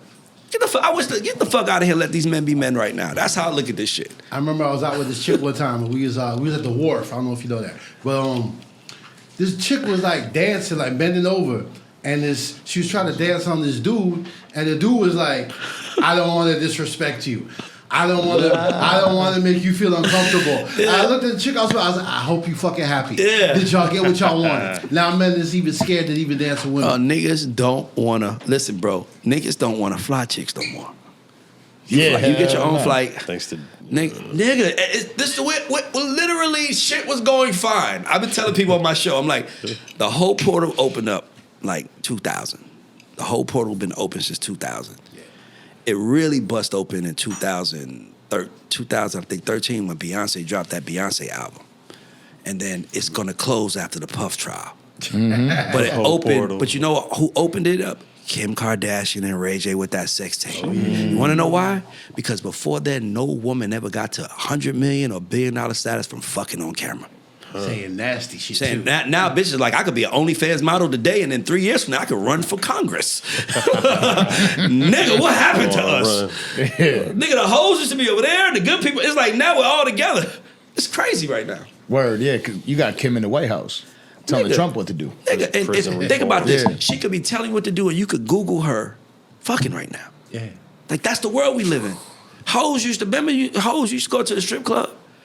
You pulled your phone out of a hoe, kick that bitch out your hand. You don't put on phone. I don't want nobody knowing I'm in here. Now hoes got Instagrams. Showing you, come see me tonight. I'm working at this club tonight, that club tomorrow. And it's like, by the way, and it's okay with me, but it's like, I remember when you did shit like that quietly. Like, I was watching on Instagram, guys, so it really bothered me. I saw this beautiful black girl. Gorgeous. You could tell she ain't been through shit yet. You could tell, you could tell she fucking, but you could look and be like, oh yeah, she been around. You could tell she ain't been around. So she's talking to the camera like, girls, let me tell you something. The other day, my man was effing my face and and he had me a picture. And I'm like, what? We got women online talking about how a man F's her face? Casual. What the fuck happened to us? Word. Like, nigga, you got women like, if he takes me on a vacation, pay my bills, my throat is his. Bitch, what happened to us? Imagine if you look at a video of your mama back in 2020 to my throat is his. If he, mama! What the fuck happened to us, bro? You know what happened to us? Money came in. And as long as you got OnlyFans models making more than NBA players, we done lost our motherfucking morals to dollars. Bad Barbie does more than them. Nigga, listen, bro. The girl Cash Sophie me Ray outside. does more. She makes more money than LeBron James makes from the Lakers. Yeah. Like, that's how. And by the way, who's paying? Us dumbasses. Not me. Us stupid motherfuckers. Men, stupid asses. Word, yeah. You know, I tell women, if I could tell women anything, I'll say this. You know why shit's fucked up now? The pictures that women post on their Instagram. I used to sit on the phone for 4 fucking hours to try to get you to send me one of those. I used to work for hours to get a fucking picture and a thong. Now it's there. Word. Ain't nothing to work towards no more. Ain't no more goals on your front page, by the way. Yeah. Come on, bro. Like, women are making it too easy. It's too easy, and men don't understand easy. We are fucked up. We just giving y'all the money. Here. Nobody's growing. Nothing's happening. But hey, and the one thing that doesn't grow out of that entire thing is love. Us as men, we can't really fuck with them. Yeah. You know what I mean? As much as we love them, sometimes it's just like, yeah. You know what I mean? Like, everybody else got access to you too. So I know you want affection. I don't want it. I know you want easy. This, but it's all right. Pac said it best. Yeah, and not only that, now these niggas now Danza just popped up because Danza was at the Quick Trip. He was at the 7-Eleven around the corner from his house. He saw a little baddie in there. No, she got 300 followers. Now Danza makes this girl. Now she got 3,000 followers. Now she got 30,000. Now Danza breaks over from 12 months from now, and every podcast is trying to fuck his bitch. Like, what happened, guys? Like, if I see that was my man, should she stay over there? Now niggas want to fuck each other, girl. It's weird to me, man. We just forgot who we were, to me, at least. And I think women forgot their role, and men, in a sense, forgot theirs. I was gonna save this to go live and talk this shit. I was gonna ask this question on live today, actually, and it's one of my high thoughts. You have men and women. The divorce rate is extremely high. Yeah. Women and women, the divorce rate is even higher. Men and men, the divorce rate low as fuck. Okay, I know where you're going. One of in the only relationship out of all those that one of them want to be a woman and one of them want to be a man is the man versus man, right? The man and the man. One of them are okay, like they're going to be the woman in that relationship. Yeah. One of them is going to be the man, right? And I think that is what has been lost with your normal relationship. I don't want to call it normal and get we'll say traditional, plastered online. You can't even say traditional no more. It's not traditional anymore. Like this isn't normal. So a woman doesn't really want to be a woman anymore.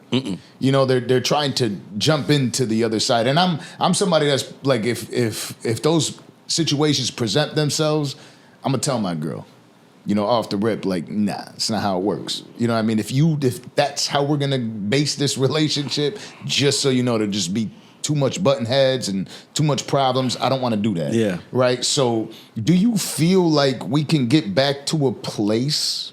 Yes. I feel like it has to be men having fellowship. Men have to talk to each other more. Like, these young men don't know what being a man is like. You know, we got niggas thinking it's okay to get fuck bitches and keep it moving as long as, you know, they getting pussy, and you got bitches thinking it's fuck all the niggas you want as long as you getting money. Nobody's growing. Nobody's coming out with anything. Everybody got designer. Louis is worth billions, all that shit, and that's what's really happening. So for me, I think that I was in Dubai recently, and when I was out there, they asked me, you know, the people from Dubai, they said, what's the difference between Dubai and America? And I was like, easy.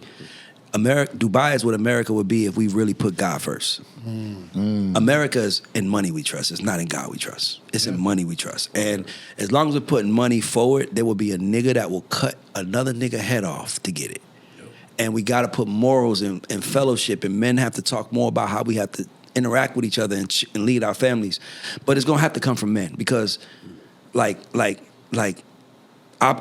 willing to bet you don't have these problems. And I know I don't, right? So I know, you see what I'm saying? Like, you know the men that don't, and you know the men that do. And I just think that the men that don't have these problems need to try to help the men that do, because we're losing really bad right now as a society. Like, women don't believe in us. Women want everything given to them, and they want the cars, the money, all that shit. And men are trying to figure out how to keep the lights on. So it's like, it's this pull, but it's like somebody's living in the real world and someone's living in the social media world.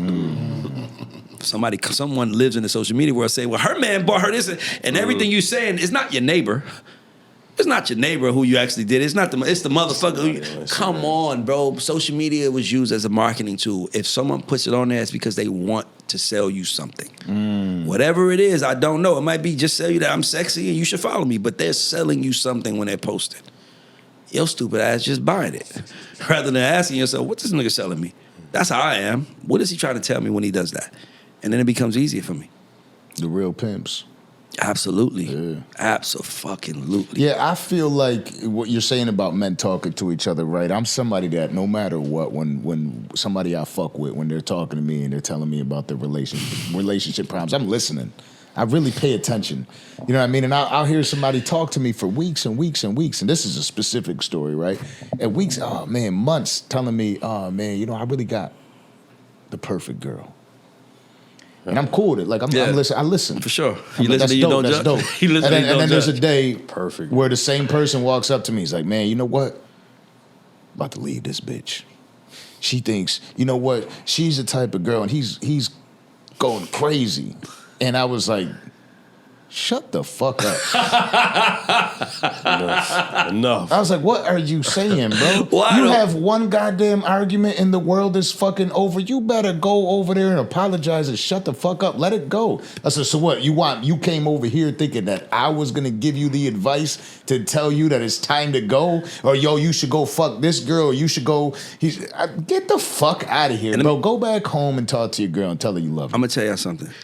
Men... Imagine 10 men at the table talking, and Kato says, man, I ain't gonna lie, y'all. Man, I can't take my wife and kids no more. I think I'm about to leave.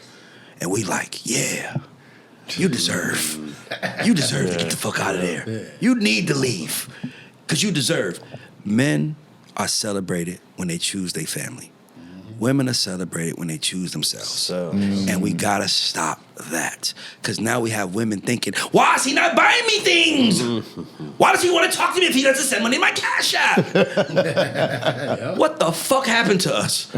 Now think about that. Now, why are you wasting my time? I don't have time for this. Like, meanwhile, you got 3 baby daddies. What about them niggas? Oh, see, we can't hold you accountable to that, right?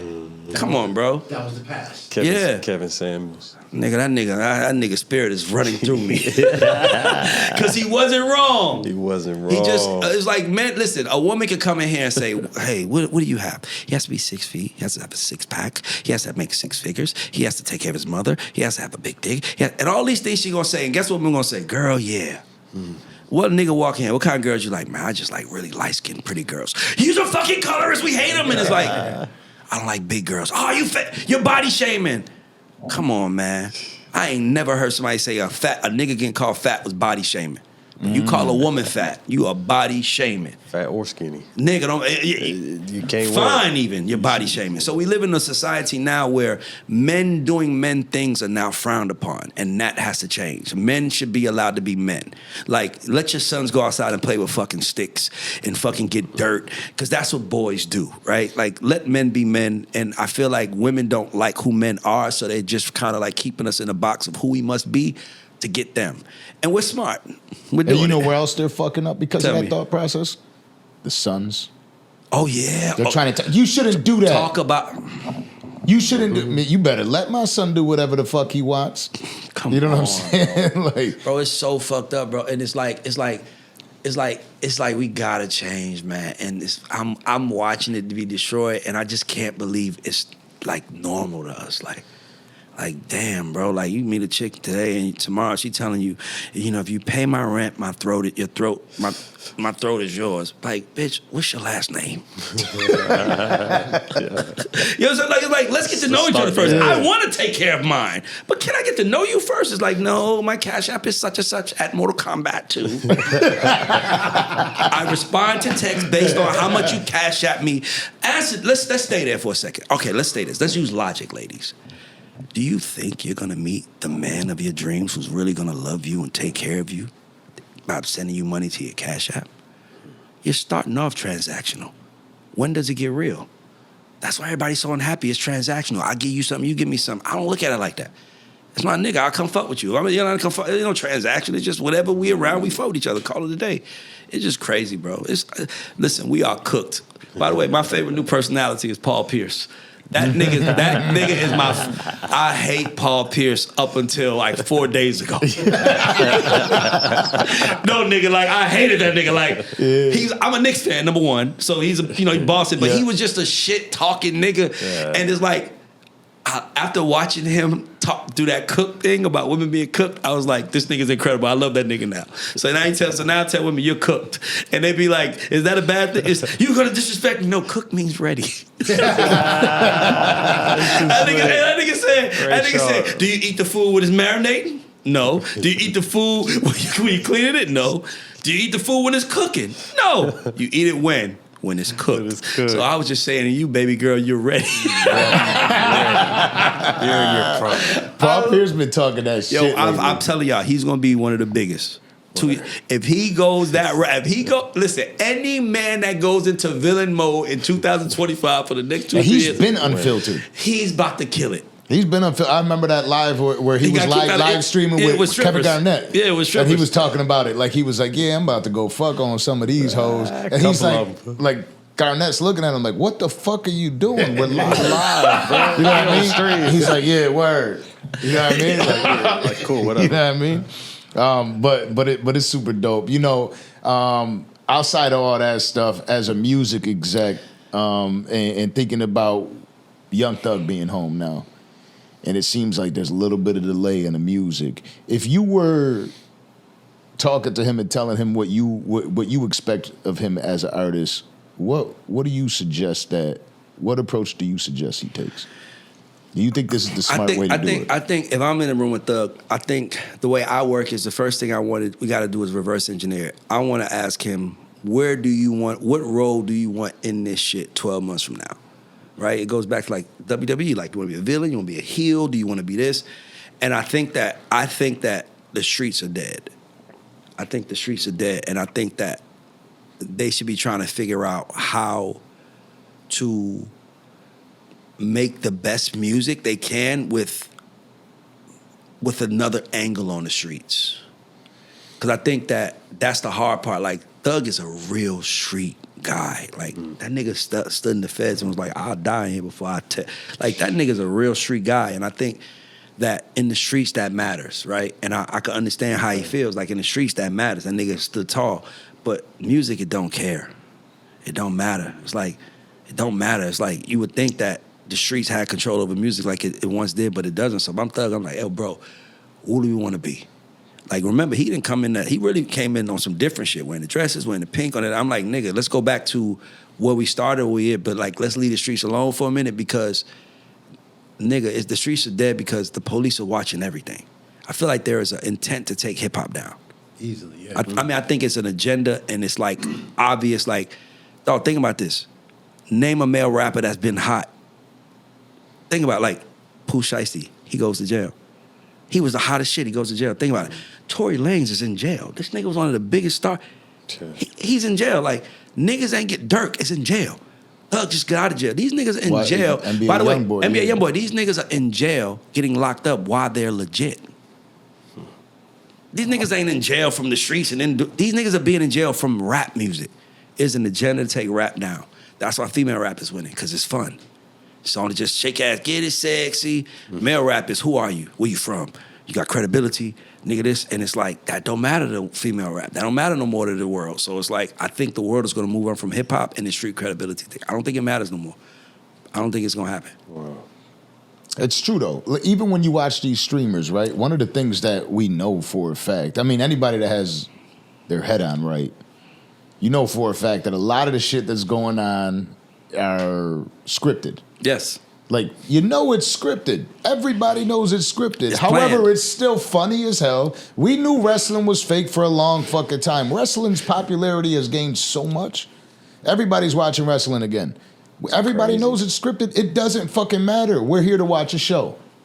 You have your real life all day fucking long, all the stress, all the shit that you deal with. When you turn your fucking TV on, we used to pick series to watch or a movie to watch. That's what we used to pick. Now you can go on YouTube and you can watch somebody stream. You want to watch something fucking interesting. Yeah. If they create a fucking script for you, whether it's real or not, it really doesn't matter. It's funny and it's something to goddamn talk about. As long as it was effective. Yeah. That's the new world we live in. Is it effective? Simple as that. You're right. That's just how it is. What are your thoughts on your boy Klay Thompson coming out? Because today he there was a post that Megan Thee Stallion posted up. I thought it was absolute bullshit. I thought it was a fake looking AI Klay Thompson in the background, right? Mm-hmm. And then Klay Thompson pops out today with a bunch of Megan Thee Stallion pics. That's his new baby. And I'm pretty sure there's a possibility that Klay Thompson and Tory Lanez were cool too. They were. It's crazy, bro. But listen, man, a bad bitch will change any nigga's mind. The nigga be like, I ain't doing none of that. That bad bitch walk in, now he doing it. I guess we're doing that today. And Megan is top 5, gorgeous body, everything. So Klay never had a girl. You know, Klay one of my favorite players. So I'm just happy the nigga living his life now. It's like, okay, nigga, that's what me is like. It's more of that. It's weird because I think I would just tell these athletes to stay away from female rappers because athletes are rewarded when they get married. The league rather you get married. And female rappers, it's the worst thing in the world is get married. So it's like Coco Jones just got engaged to Donovan Mitchell, right? Like R&B guy. Basketball players you get more deals when you're married, right? So basketball players want to be married. The other female rappers, they don't want to. So it's weird because I'm like, is this going to end in marriage for Klay? Damn. I don't think she gives a fuck about that. It's just, you know what I mean? Like, women are now the body collectors. The Kardashian model. Yeah. You get strong about the niggas you fuck with. Yeah. The next nigga. You're bigger now. Now you're in a different world now. Now you're the new accessory. Look at Stephon Diggs. Yeah. Man. Cardi. You know what's funny about this whole Megan Thee Stallion thing is like I've always been a huge Tory Lanez fan. Me too, right? man. That nigga's so talented, bro. Yeah, man, he's special. But I say this: there's me and one of my really really really close friends, right? We're both huge Tory Lanez fans, but every time Megan drops one of those little twerk videos that she usually drops every couple months, we like it's who's first to message, be like, yo, Tory did that shit. You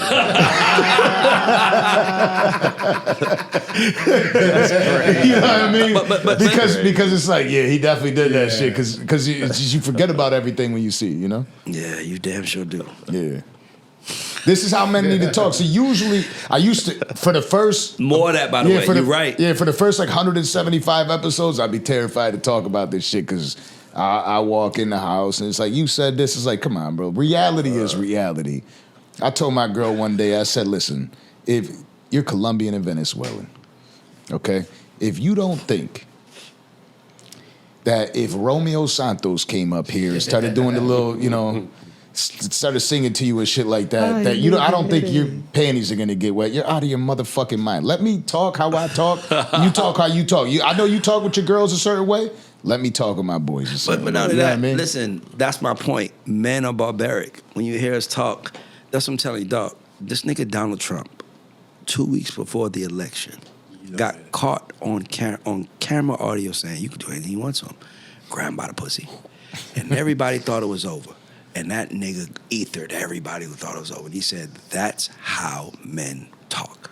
The nigga laughing got in more trouble than him. That's the nigga that laughed. Yeah. And he's done. Yeah, you ain't see Bobby Bush in so long. You ain't see and you got him Trump. sit. And the reason why is because he just was honest. He stood on it. He stood on it, exactly. This is how men talk when women aren't around. And I think every man was kind of like, well, I mean, that is kind of how we talk. And I think every woman said, well, I mean, we kind of talk crazy when y'all ain't around. So it was just like he kind of just neutralized that shit. Like, He hey. could have tried to make an excuse. Yeah. But as a man, he was like, that's I'm not saying sorry for being a man. Say what you want. tough. You know what I mean? This goes back to me fucking getting back into that, right? Like sometimes you really just have to say what you want. It's not a problem. If your intentions are there to hurt somebody, then it's a problem. Yeah. But if you're just saying like, yo, these are the thoughts that go through my mind, and somebody's gonna judge you for it, you know what I mean? Every one of my homies, I love every one of my homies. I love them for telling me how they are and who they are. I love that about them. Who should be my number one homie? That should be my girl. You know what I mean? So when I talk to her, I should feel comfortable talking to her whatever way, and she should feel comfortable talking to me whatever way. Bro, as long as we know our intentions are Bro, pure. listen. Have you ever seen the movie Old School? It's one of my favorite movies. So it's a scene in the movie where Will Ferrell is in therapy with his wife. And you know, this is why I want women to understand men are fucking fucked up. We are fucked. Watch this. So the guy's like, hey, this is a safe space. Tell us how you feel. And he goes, safe space? He looks at his wife and she goes, yeah, tell me how you feel. He's like, okay. And he's like, and I can say whatever I'm feeling. He was like, sure. And he just says what a man does. You know, I was walking behind a woman the other day and I was just wondering, I couldn't help but wonder what kind of panties she had on. He's like, and next thing you know, he's kicked out the house. That's why we lie. Yeah. That's why we lie, my nigga. I can't tell you the truth. Yeah, I don't want to be with somebody if you not my best friend. I hate when niggas be like, she my best friend. Did you tell her everything? I'll tell her everything. Nigga, tell her how you did that other chick the other night. I'll tell mine. Because I'll tell mine. We best friends like that. I'll tell her. I might show her a video. That's how I look at it. If you really best friends, you should be able to be free. Niggas are dumb. We be in our mama house lying, jacking off. No, I ain't doing that, mama. Finally get free. Finally get from under our fucking mother's fucking foot. Just to go get a girlfriend and be like, no, I ain't do that. It's like, nigga. They don't go away. And then that's why you get the term grumpy old men. Because you get to that place in life, you be like, man, I've been doing what every bitch in my life told me and I still ain't won. I say do it your way. As long as you happy, you should be fine. That's how I look at this shit. Do it your way. Do it your way. Is Daphne Joy the death of the Instagram model? I think the Puff trial is the death of the whole portal. I think, nigga, you gotta understand, this nigga is in jail for being a freak. Everything he got convicted of was only freaky shit. He didn't get convicted of no crimes. Yeah. This nigga is in jail with no bail for fucking his bitch. Like, nigga. Super free. And here's the best part. He beat the trial. And they still kept him. We want to show you we got the power. And we still got people saying victims. And how about this? How the fuck is this nigga has 2 women protesting him, Jane Doe's, and he paying their bills right now while he's in jail? How the fuck does this happen to a man? He's doing everything a man tells a man to do. Take care of your bitches. Take care of all your bitches. If you got Tony in them, take all of them. Take care of the main one's better, but take care of all your bitches because one bitch can get jealous and take you down. Look what happened. I went viral. I was on Big Facts. I was like, I think it was Carisha. Because I was like, yo, like, watching, nigga, I'm a player, my nigga. I'm from Atlanta, my nigga. You don't think I done pissed a bitch off or 2? just being myself. And then you start realizing, hey, man, don't post that shit, man. 'Cause, you know, this bitch is crazy. She just, like, let's just win privately, right? I'm telling you, it's crazy out here, man. It's just fucked up, bro. Men are under attack. And I feel like the Danza Project is one of the leaders of saving us. So that's why I'm here, nigga. Let's I'm go. dead serious, nigga. Men are under attack, and we got to stop that shit. This is the most important conversation we've ever had. Because we trying to save young niggas from turning into grumpy old men. I just watched Dennis the Menace the other day. And you know, Dennis the Menace is Walter Matthau, and Walter Matthau is grumpy old men. You know what I mean? And that's one of the first things I thought of. But it's true. Like we should be able to have these types of conversation amongst each other without the problems. And as men, we should say, yo, chill out, bro. Yeah. You know what I mean? Like, you're good. You see, Shut remember out. Goodfellas? Nigga left his wife. He had that chick. You know what that chick, and for him to leave his house, you know what the kind of shit that bitch had to be doing. But them niggas still came and said, hey, you gotta go home. Yeah. You gotta go home, right? Men would tell, if Danza's my man and Danza met a fine, Danza could have met the baddest Instagram model world and she took him to the hotel and fucked his brains out. And he's like, Ray, I don't know what to do. Go home, nigga. You know what I'm saying? That's how men are. Hey, nigga, go home. Women be like, fuck him. Leave everyone. Go on vacation by yourself. You deserve it. These men is like, nigga. It's crazy right now. Men are telling men, yo, be good. And women are telling women, fuck them. You deserve better. And we wonder why we cooked. Listen, man, life is it is the way it is, and I always try to talk to other men when they're going through certain situations, right?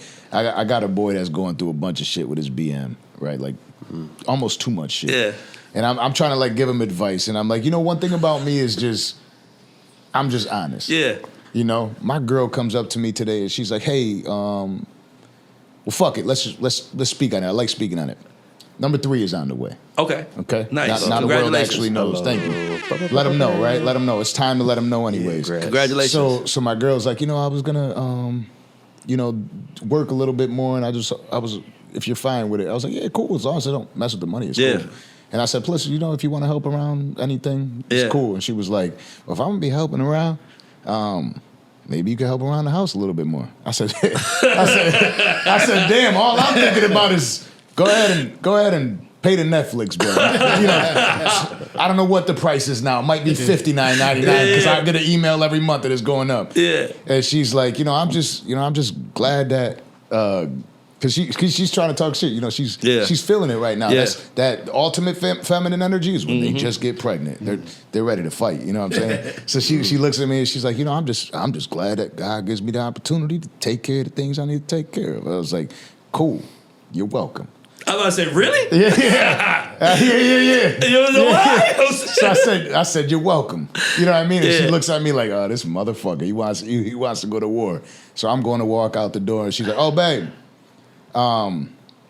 thank you for the food, by the way. I said, cool, thank God. Thank God. God did that. God did. But it's like you know what I mean? Like as men, we will walk out of that home pissed off, thinking like, I'm the one that's thinking, you know what I mean? And we'll walk and we'll be pissed off and we'll have all these thoughts and we'll hold it in and we'll harbor it. Instead of just being like, yo, it's cool. Make a joke about it and you'll be fine. Just say one silly fucking joke. Get the fuck out. You know what I mean? Like I walked up to her. I gave her a big ass kiss. And I said, baby, you want to hold the house down? Yeah. Go ahead. God, you better. Yeah, you know what I mean? You are the boss. I'll stay at home and I'll just do podcasts. You're all the day. boss. You know what I mean? Yeah, you know, the views The is real going, shit. the views is And going up. as men, we feel like it's always, we're scared to talk about these things. We're scared to be vulnerable. We're scared to seek advice. We're scared to look stupid. We're so scared to look dumb. Yep. You know what I mean? Yeah. Like, oh, my girl did this to make me feel like this. Like 90% of the time, these men are walking outside of their home with their women and they're feeling like shit. And then they do some dirt and they're even way more terrified Yeah. now. Now they're at home rubbing their girl's feet. I love you, baby. Yeah. You know what I mean? Without ever like they're too tight. I'm like, my boy, like that shit that. You know what I mean? It seems like you might be one of them ones that walk, you know what I mean? Walk in the store and shit is a rat. Yep. You know what I mean? Like, we just chill out, let that shit out. You know what I mean? Yeah. And that's what most men need to do. We just go have a conversation with somebody that you know to Just keep it 100 be with you. a man. A man, dog. A man has to be emotionally intelligent. He has to understand. He has to control himself. Like, men should be leading. The reason why it's chaos is because women are leading, and women, that's not their natural state. Like, men should be leading, but I might lead you to a $70,000 a year check, nice 3-bedroom house for us and our kids, and that Instagram girl and her man travel the world and do everything. So now I gotta compete with that also. So now you're not happy with my $70,000. Think about that. If I knew a nigga made $80,000 10 years ago, that shit was like, that nigga killing it. Yeah. Not 80,000 ain't nowhere near enough. It's not enough. I need more. And it's like, bro, I'm not about to kill myself so you can show Instagram that you living better than them.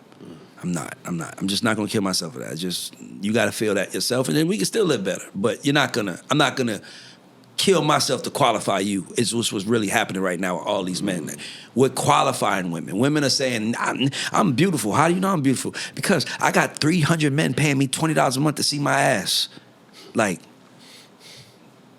What the fuck? what the fuck happened to us? What the hell? That's what that's my point. That's my point. It's like women are basically qualifying themselves. And by the way, so are men. Men are like, bitches love me.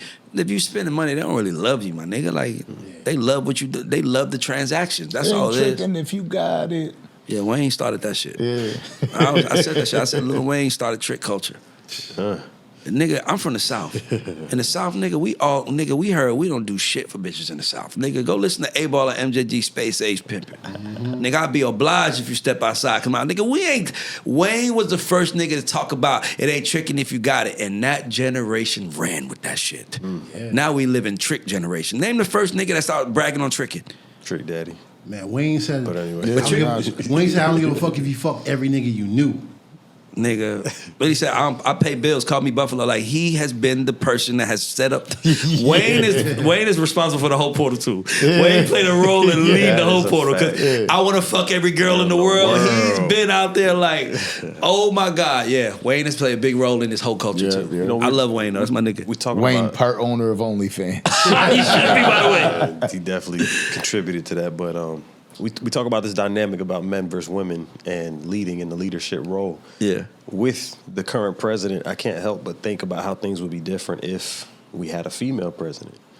And this is during a time where Iran and Israel are fighting. This is a time where Ukraine and Russia are fighting. How does a female leader of this country, this great nation, affect everything that's going on and all the politics at play in the world? So I think I told you this earlier. I live my life like I'm documenting things. And anybody who knows me knows during the election, I was very clear on what God was trying to tell us. Yeah. I said, if Trump wins, that means God is like, it's time for men to be back in control. And if Kamala wins, it's time for women. That's how I look at it. It's like, and as soon as Trump won, what happens? Now, Ukraine and Russia saying, well, squash it. Now, and by the way, sometimes, listen, a nigga come in this house, and if Danza ain't here, they might try his family. But if Danza here, that nigga knows. You see what I'm trying to say? So sometimes you just need a man there to say, and when Trump be like, I will blow your ass off the fucking map on a tweet, Nigga, so the whole world could see. It ain't just a nigga, tweet. if I'm in motherfucking Iran and I see that tweet, I'm like, honey, get the fuck out of here. You know what I'm saying? Remember, when niggas go to war, remember Pearl Harbor? They just attacked. Yeah. This nigga Trump is tweeting, we on the way, niggas. Bombs are dropping tonight. Get the fuck out of Tehran. You got 8 hours. And guess what? And I'm telling, and as barbaric and as ugly it is, I would much rather be in a house with a man with a gun leading than a woman that's trying to lead. That's just me as a man. Facts. Because I know that you can't be emotional with a nigga that came to kill. Huh. You can't yell at a nigga that came to kill. What the fuck are you doing in my house? You dead. You need a nigga say, oh, kill. I'm just being honest. We live in that world. Kill. Dog eat dog. And as long as I want a man leading, because I understand that men are dangerous. You know, I give you an example. Here's a quick example to explain it. Nigga, me and Danza go out. We go out tonight. Just us two. We ain't got no security. We got all our jury on. We don't even know where the fuck we at. We go into the hood. We ain't never been. And we get robbed. Stripped and robbed. What are niggas telling us? What are you saying, Kato? What are you saying? What are y'all saying to us online? If Ray and Danza went to the club with all our jury on, pockets full of money, showed it, and we got stripped down at that club and robbed. Who was you with? No. Why were you? Whose fault is it? It's me and his fault, right? Word. Right? A woman walks out, ass out. As men, we know what that means. We know what that attracts. So we say, can you cover up? No. What a nigga might, if that he not supposed to. Oh, see, you don't understand the real world. Mm-hmm. The same way I understand if I go out with my chains on and I tell my son, my 6-year-old son, you gotta be careful. The same way I gotta tell my 8-year-old daughter, you can't dress like that. And not expect a man to act like a man. The same way you can't walk into the hood, a whole bunch of broke niggas and expect broke niggas to act like broke niggas. You can't expect horny niggas to not act like horny niggas. But in your mind, he's wrong, so I can do what I want. But it still doesn't stop the action. And then I gotta kill somebody. You know how many niggas are in jail for protecting a woman that's doing the same shit she did to get him in jail? We gotta get back to loving men and loving women and loving each other and knowing that we all have a role, and that role is not to just provide and take care of what I want you to on both sides. Simple as that. Yeah, you play your game, I'll play And mine. it How long bothers- you been married? Going on 10 years, but we've been together 18 years. What's the secret to it? To staying together, to staying in love. Honestly, for her and I think the thing about her and I was that we agreed to something. We shook hands. We said we're gonna do this. See, people in our culture take marriage way more serious than they take kids. That's weird to me. Nigga, I can marry somebody today, get divorced tomorrow, and it's over. Nigga, I have a kid with you today. I can't leave you tomorrow. You're stuck with you forever. So women will let a piece of shit nigga put a baby in her. But I want to marry that nigga. If you want to marry the nigga, why you letting him put a baby in you? And the same thing I say to niggas. If you ain't gonna marry her, why you putting a baby in her? Because it's all transactional. And it's the way the world goes. I'll fuck my kids if they come home. My kids gonna get married before. That's the rule. You don't get nothing unless you ain't making no kid till you get married. How you making a kid? You don't even know what your career is. Think about that. Like, it's an order that we are not following right now that I feel like a dad puts into the house. Yeah. Word. I don't give a fuck how you feel. You gonna get up and do what I say because that's how the world works. And this thing, we need daddies back. We need a black father. We need the Latin father. We need daddies back in the house leading their houses. And I don't think women are gonna allow us unless we're making $150,000 a year. And that's scary to me. That's scary as fuck. It's true though. It's scary because it's like we're gonna have a whole bunch of lost souls, kids that's lost, and all this other shit, and we ain't getting nowhere because we can't be honest with each other. You could tell me I should tuck my chains, but I can't tell you should cover your ass. Tuck my chains so no nigga hurt me, but cover your ass so no nigga hurt you. I ain't gonna worry about nigga hurt you. You here? You just told me, nigga, you'll die for it. Bitch, how you know I feel like dying tonight? Cover your ass up. Did you just not? Did you just change? You know what I'm saying?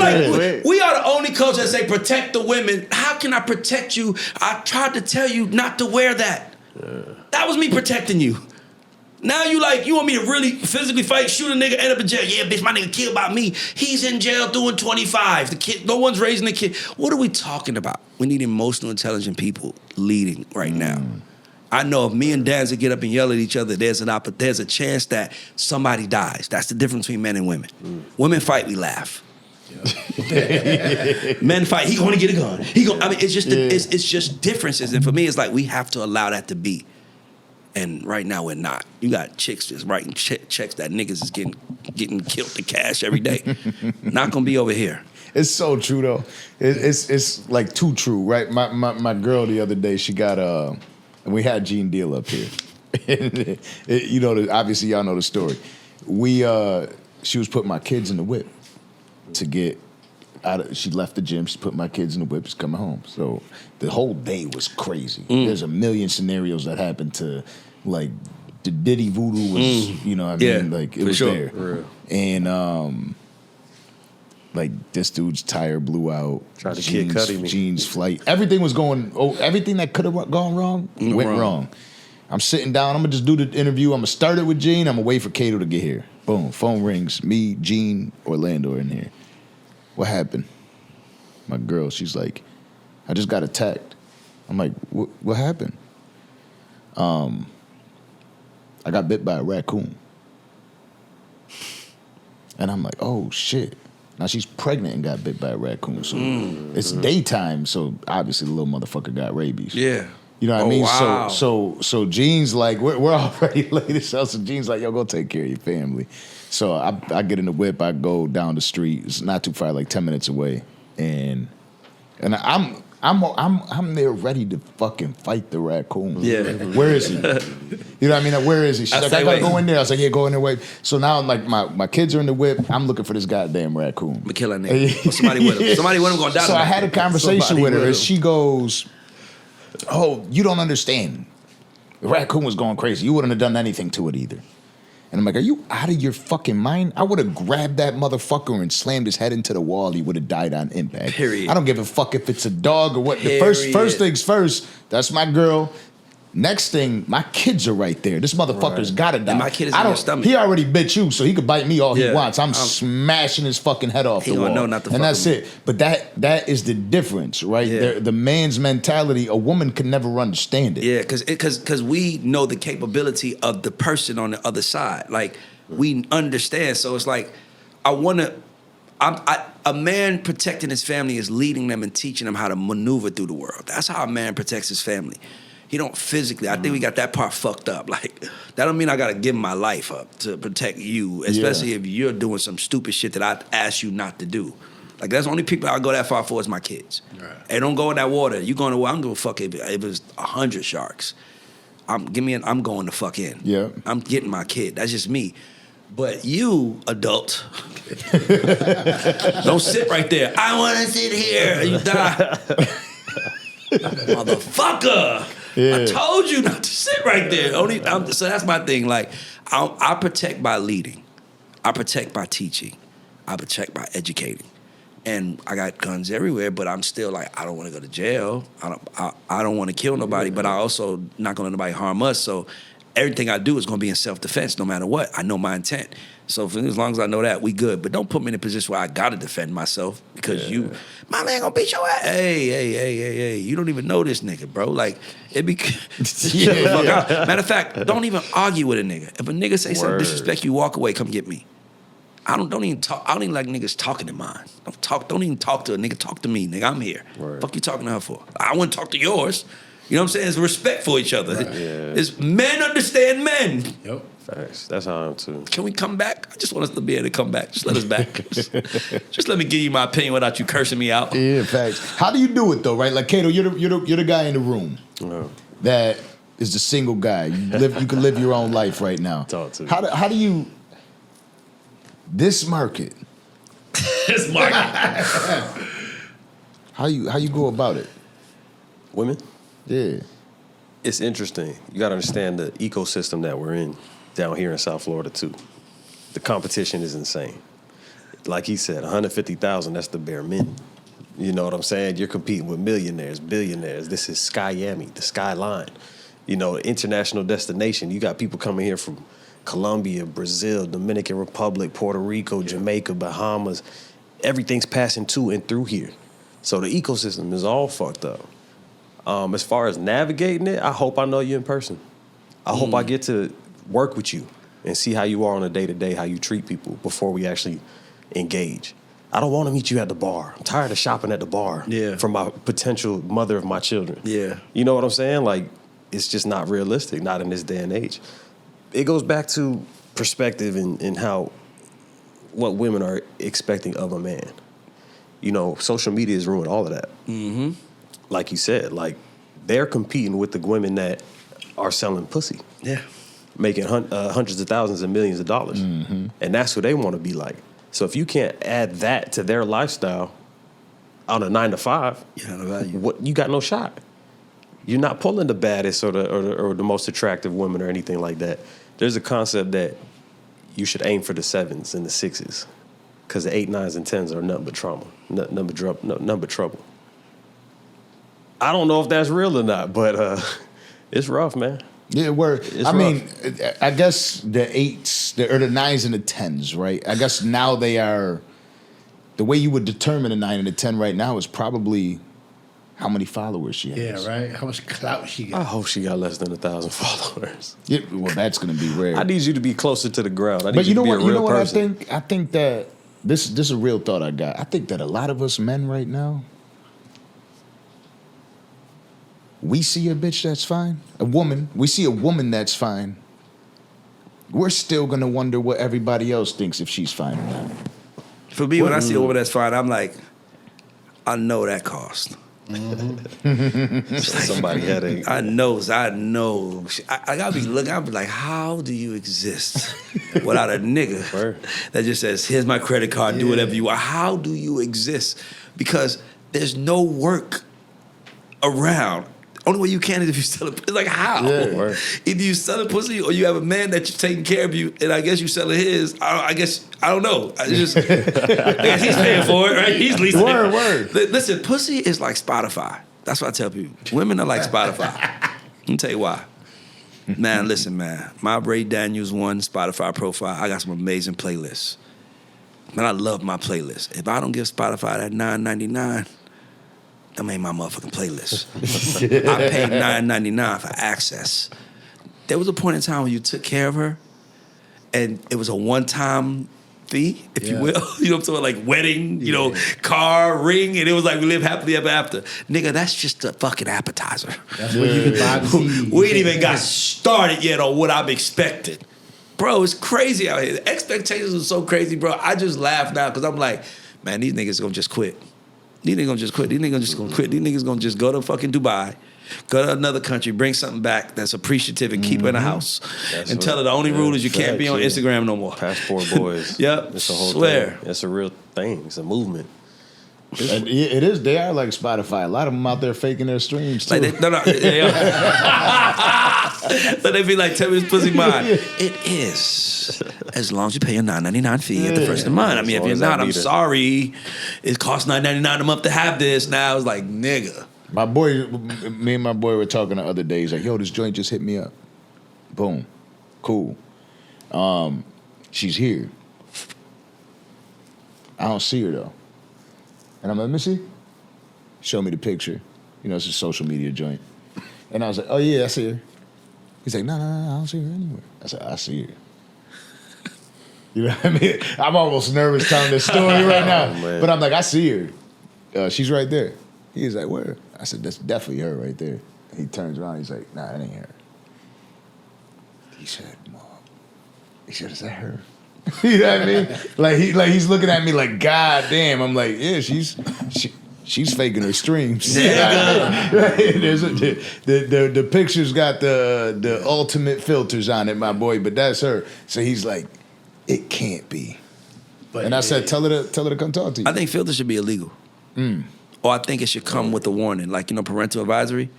I think anytime somebody posts a filter, it should say, this is an altered picture of this person. Words. Yeah. They're making you do that on YouTube now? You see that shit, right? Yeah, they need to. I need that because these filters be having us fucked up.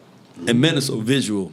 Yeah. Do men even use filters? Like, do y'all use a filter? I don't even know how to. That's what I'm saying. That's what I'm saying. 'Cause we just want to be ourselves. Kato hates me for fucking posting pictures without like making sure it looks like the correct color and shit. I just be pressing post. Yeah, I'm like I take a that picture, too. I press post. Yeah, I mean, same. you I can make it look always fly. get criticized. Like you couldn't even like correct the color. I'm like, I don't know what that's how I look. Well, that's Nah, not a 'cause problem. What's foul is now your nose look different and your chin shape different and your this look bigger than that, smoother than that, and that. Faking the strange. All of a sudden, you I'm gonna look start like calling it that now just because he Nah, mentioned it's that dope, way yeah. because it's like Spotify out here. They're faking their stream. And listen, baby, listen. You can, you know how you say that pussy is mine. That pussy is mine as long as I pay that $9.99. That's what we are. And by the way, women are saying it flat out. Yes, whoever's taking care of me has free use of everything on me. It's like, damn, shit. What else do I get?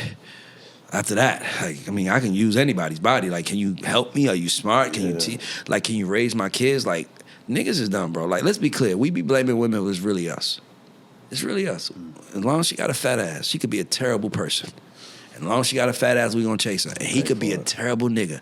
And as long as he got money, unless he stops, and then he ends up in court for a RICO. That's the Do you difference. think he's gonna be received well coming home? If I'm him, I don't give a fuck. If I'm him, I'm getting the fuck out. I just want to be free. Like, it's like, What does he do now? That's kind of what I'm getting I to. think that we underestimate that for every yin there's a yang. And I think there's a group of people that hate him, but I think there's another group of people that are going to love him and cheer him on or whatever he's doing. He's somebody that I is think like- I don't think he gets as big, but I think he gets richer. I mean, my thing. That's is what I was Like just about to Kanye, ask, like yeah. kind of Kanye. Like Kanye his celebrity is nowhere near what it used to be, right? Because all the shit he did, but his ownership makes him more money than he ever made. So I don't need the whole world to fuck with me. I just need these little angry niggas that go.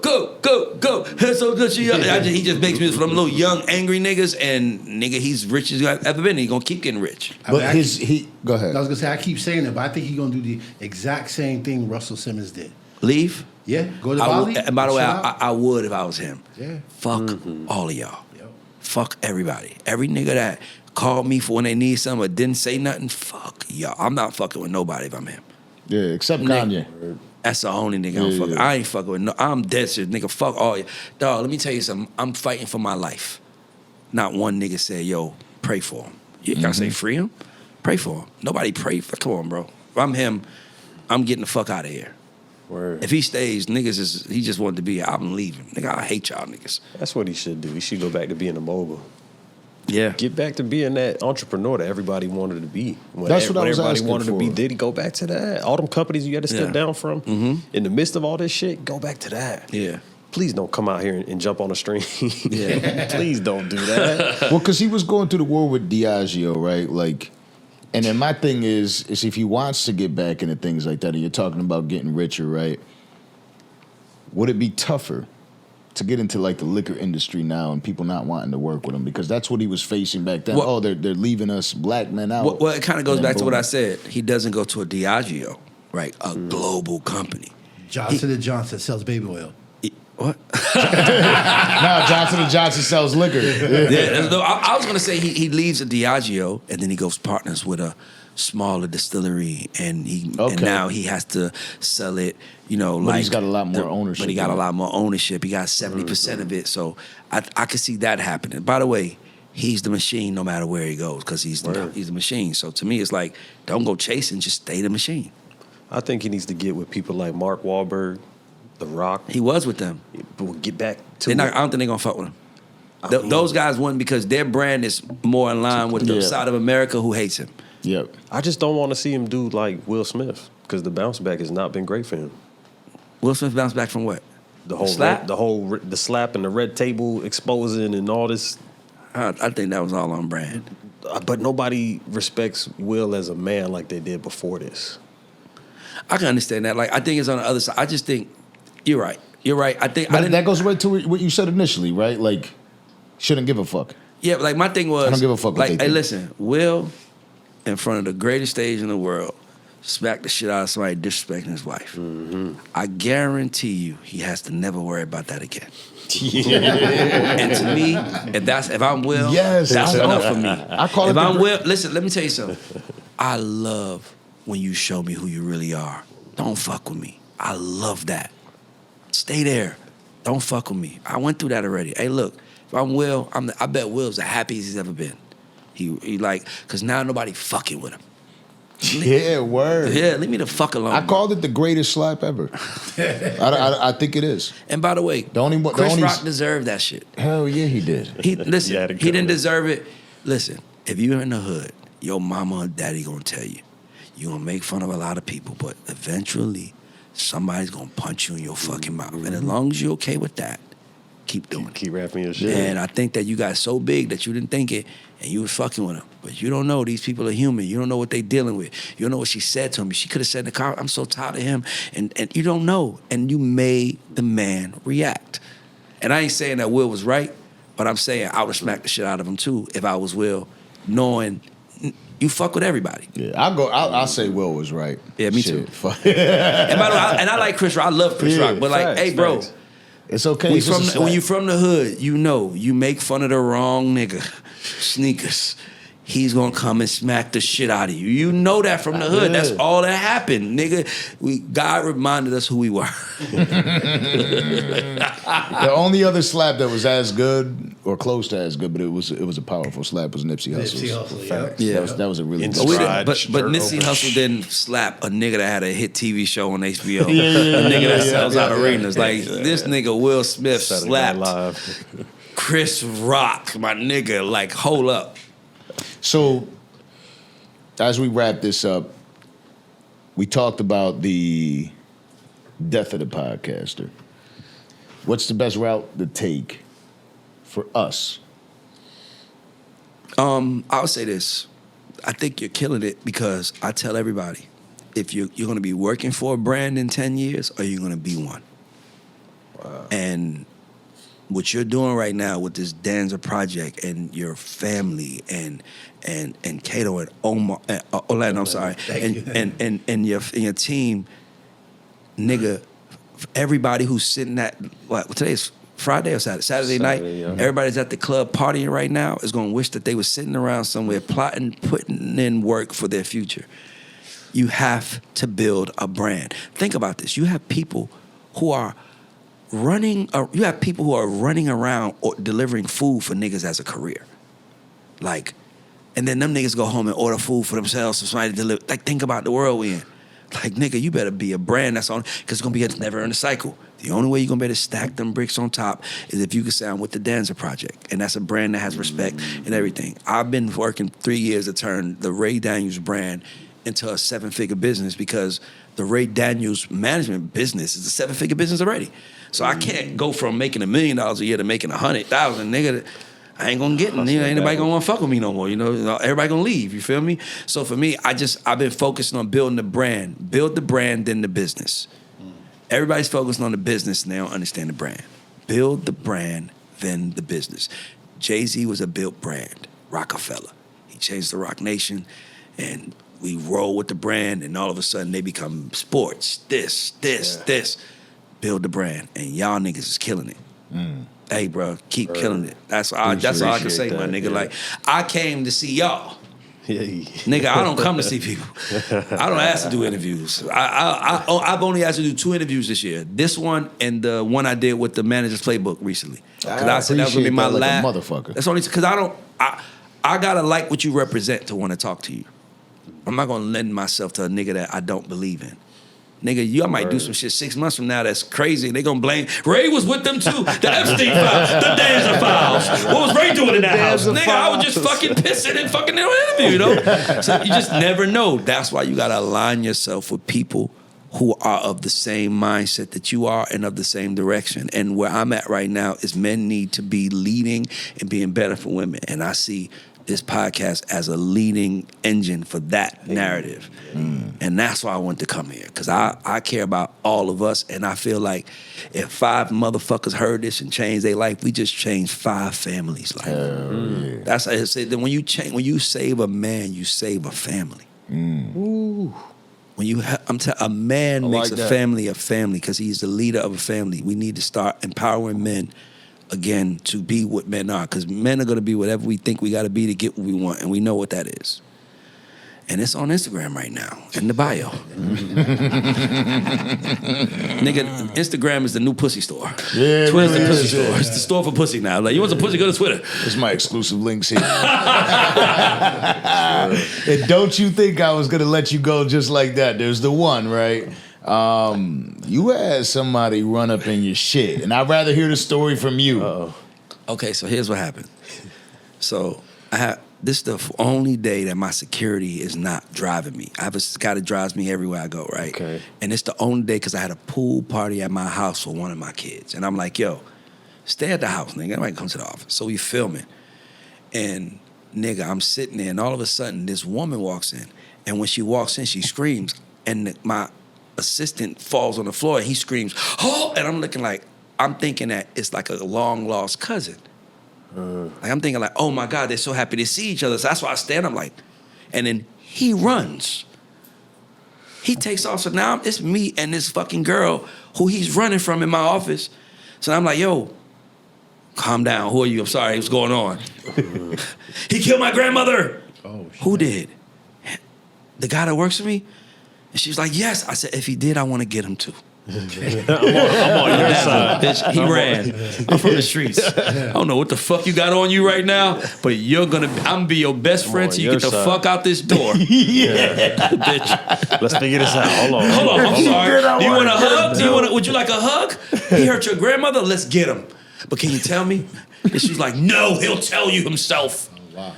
This nigga comes back like an hour later, like nothing happened. Like just walks in like, yo, man, that was crazy, wasn't it? Yeah, it was crazy. I'm like, no, damn, like, yeah, that was crazy. He was like, yeah, man, so who were you? Sent that email. Hold the fuck up. Who the fuck was that? Oh, that was just my barber, man. She just was mad at me about something, da-da-da. So you ran?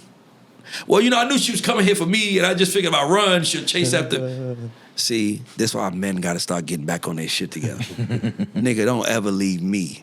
I would never run from a place where my loved ones is, Right. thinking I'm going to run the terrorists away.